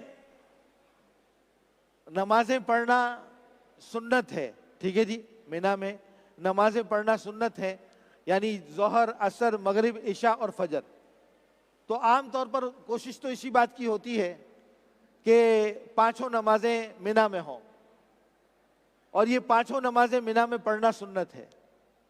لیکن بعض اوقات جیسے پچھلے سال ہمارے ساتھ ہوا، مجبوری ہو جاتی ہے، جو منتظمین ہوتے ہیں سعودی گورنمنٹ کی طرف سے، وہ کہتے ہیں جی ابھی بس ملے گی، صبح بس نہیں ملے گی، ابھی بس ملے گی، ابھی عثمان آپ کو پوری ڈیٹیل سے سمجھائیں گے، تو پھر مجبوراً ہمیں رات میں جانا پڑتا ہے عرفات۔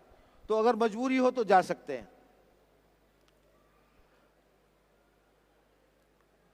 دیکھیں، طواف میں 7 چکر ہوتے ہیں، 8 استلام ہوتے ہیں، اور جس طواف کے بعد سعی کرنی ہو تو اس میں سعی سے پہلے کا ایک استلام ہوتا ہے، نواں استلام۔ اس نویں استلام کا تعلق طواف سے نہیں ہے۔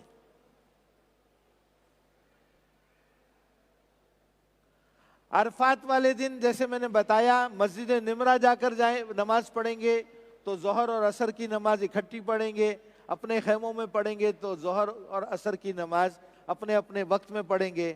حج کے بعد، ہر طواف کے بعد، چاہے حج کا طواف ہو، چاہے فرض طواف ہو، چاہے واجب طواف ہو، 2 رکعت پڑھنا واجب ہے، 2 رکعت پڑھنا واجب ہے۔ طواف زیارت سے پہلے مسجد عائشہ نہیں جانا ہوتا۔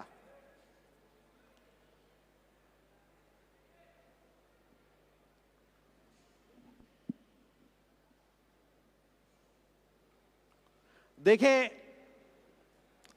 عورتوں کو طواف میں رمل نہیں کرنا، عورتوں کو سعی میں دوڑنا نہیں ہے۔ تو اگر کوئی شدید بیمار ہے اور اس کا موزوں سے بھی گزارا نہیں ہوتا، ڈاکٹر نے اس کو کہا ہے کہ بغیر جوتا پہنے آپ چل ہی نہیں سکتے، تو پھر تو مجبوری ہے کہ کوئی نیا جوتا رکھ لیا جائے صرف طواف اور سعی کے لیے، اس کے علاوہ تو چپل نہیں پہننے چاہیے۔ سم کے بارے میں ابھی عثمان آپ کو ڈیٹیل سے بتا دیں گے۔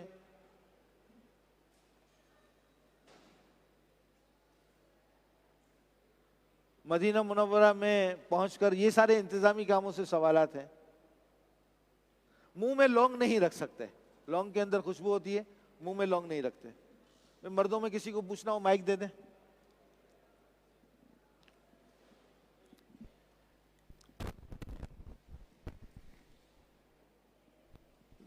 جلدی ہے، جلدی دیجیے۔ عثمان کی رہے، عثمان اتنا ہے بعد میں۔ اچھا جی، ایک حج، یہ جو میں نے طریقہ بتایا یہ حج قران کا ہے، حج تمتع کا تھا۔ حج قران میں یہ ہوتا ہے کہ جب آدمی پہلی مرتبہ مکہ جا رہا ہوتا ہے تو وہ حج اور عمرہ دونوں کی نیت ایک ہی احرام میں کرتا ہے۔ ایسا حج کرنے والا مکہ مکرمہ پہنچ کر پہلے عمرے کا طواف کرتا ہے، پھر عمرے کی سعی کرتا ہے، بال نہیں کٹواتا، احرام نہیں کھلتا۔ اب وہ ایک طواف کرتا ہے، اس طواف کا نام طواف قدوم ہے، یہ سنت طواف ہے، اور اس کے بعد حج کی سعی کرتا ہے، ٹھیک ہے جی۔ جب اس نے حج کی سعی طواف قدوم کے بعد کر لی تو اب یہ طواف زیارت کے بعد سعی نہیں کرے گا۔ اس کے علاوہ حج کے باقی تمام ارکان اسی طرح ادا ہوتے ہیں۔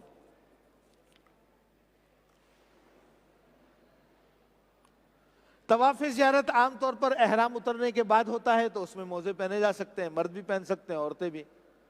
خواتین کے لیے روضہ رسول پر سلام کا کیا طریقہ ہے؟ تو اس کا طریقہ جو ہم نے اپنی خواتین سے سنا، تو اب تو کافی حصہ انہوں نے عورتوں کے لیے کھول دیا ہے، اور اس جگہ تک جانے دیتے ہیں جہاں سے جالی مبارک نظر آنی شروع ہو جاتی ہے۔ تو کوشش کریں کہ جالی مبارک نظر آ رہی ہو، اور وہاں کھڑے ہو کر یا بیٹھنے کی حالت میں آپ علیہ الصلوۃ والسلام کی خدمت میں اسی طرح سلام پیش کریں جس طرح عرض کیا۔ ہاں جی، کوئی بات پوچھنی ہے تو ورنہ ہم آگے چلیں۔ السلام علیکم۔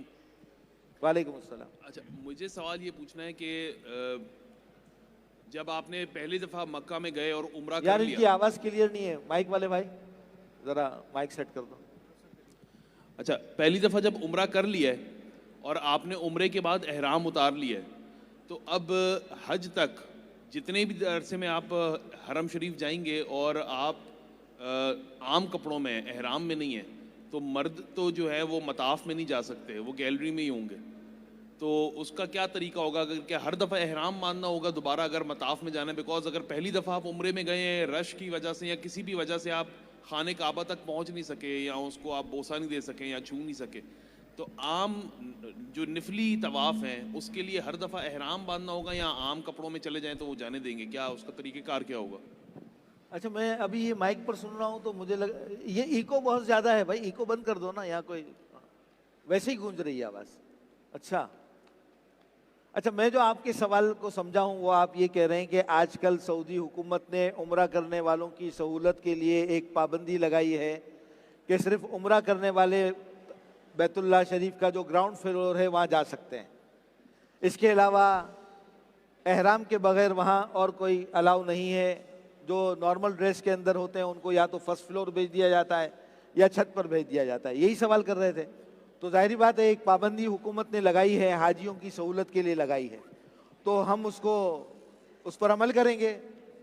فیک احرام باندھنا یہ تو ہم سب سمجھتے ہیں کہ یہ دھوکہ ہے، جھوٹ ہے، تو اس سے بچنا چاہیے. تو اگر ہم بعد میں اب انہوں نے گراؤنڈ فلور کا بھی ایک بڑا حصہ کھول دیا ہے جہاں آپ نارمل ڈریس کے اندر بھی جا سکتے ہیں، جہاں سے بیت اللہ نظر بھی آتا ہے، تو وہاں چلے جائیں. طواف کرنا ہو تو فرسٹ فلور پر کر لیں یا چھت پر کر لیں، بہت مزیدار طواف ہوتا ہے.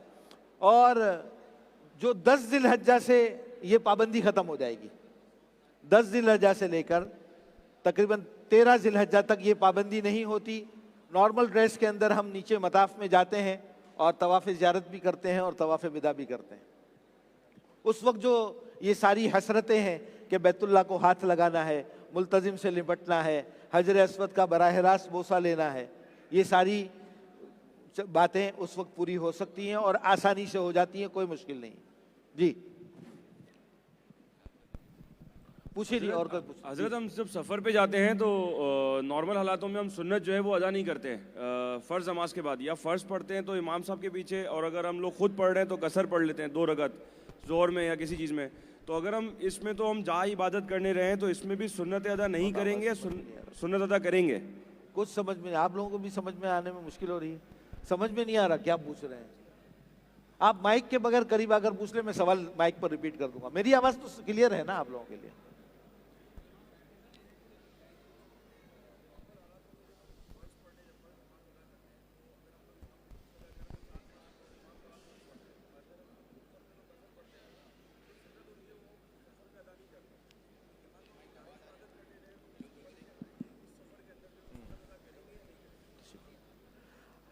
اچھا، چونکہ عام طور پر مکہ مکرمہ میں ہمارا حج سے پہلے اسٹے کم ہے تو ہم سب وہاں مسافر ہوں گے.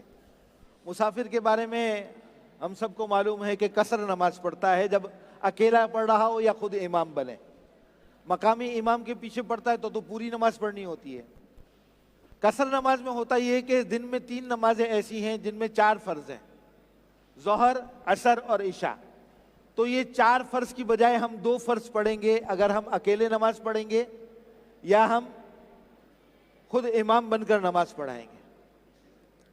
اور باقی جو 2 نمازیں رہ جائیں گی، فجر اور مغرب، یہ اتنی ہی ہوں گی، یعنی فجر کے 2 فرض پڑھیں گے اور مغرب کے 3 فرض پڑھیں گے. اس کے علاوہ وتر پڑھنا بھی ضروری ہے جو عشاء کے بعد پڑھے جاتے ہیں.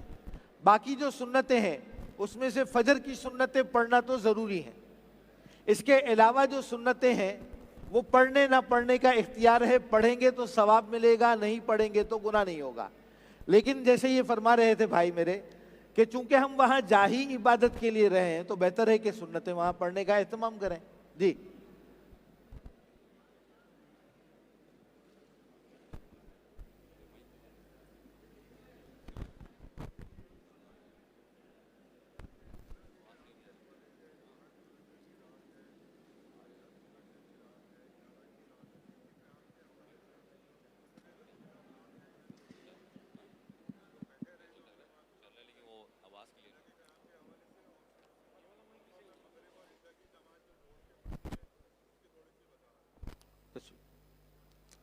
اچھا جی، 8 اور 9 کی درمیانی رات، اسی طرح 10 اور 11 کی درمیانی رات، اور 11 اور 12 کی درمیانی رات، اور جو لوگ 13 کی رمی کریں گے ان کے لیے 12 اور 13 کی درمیانی رات.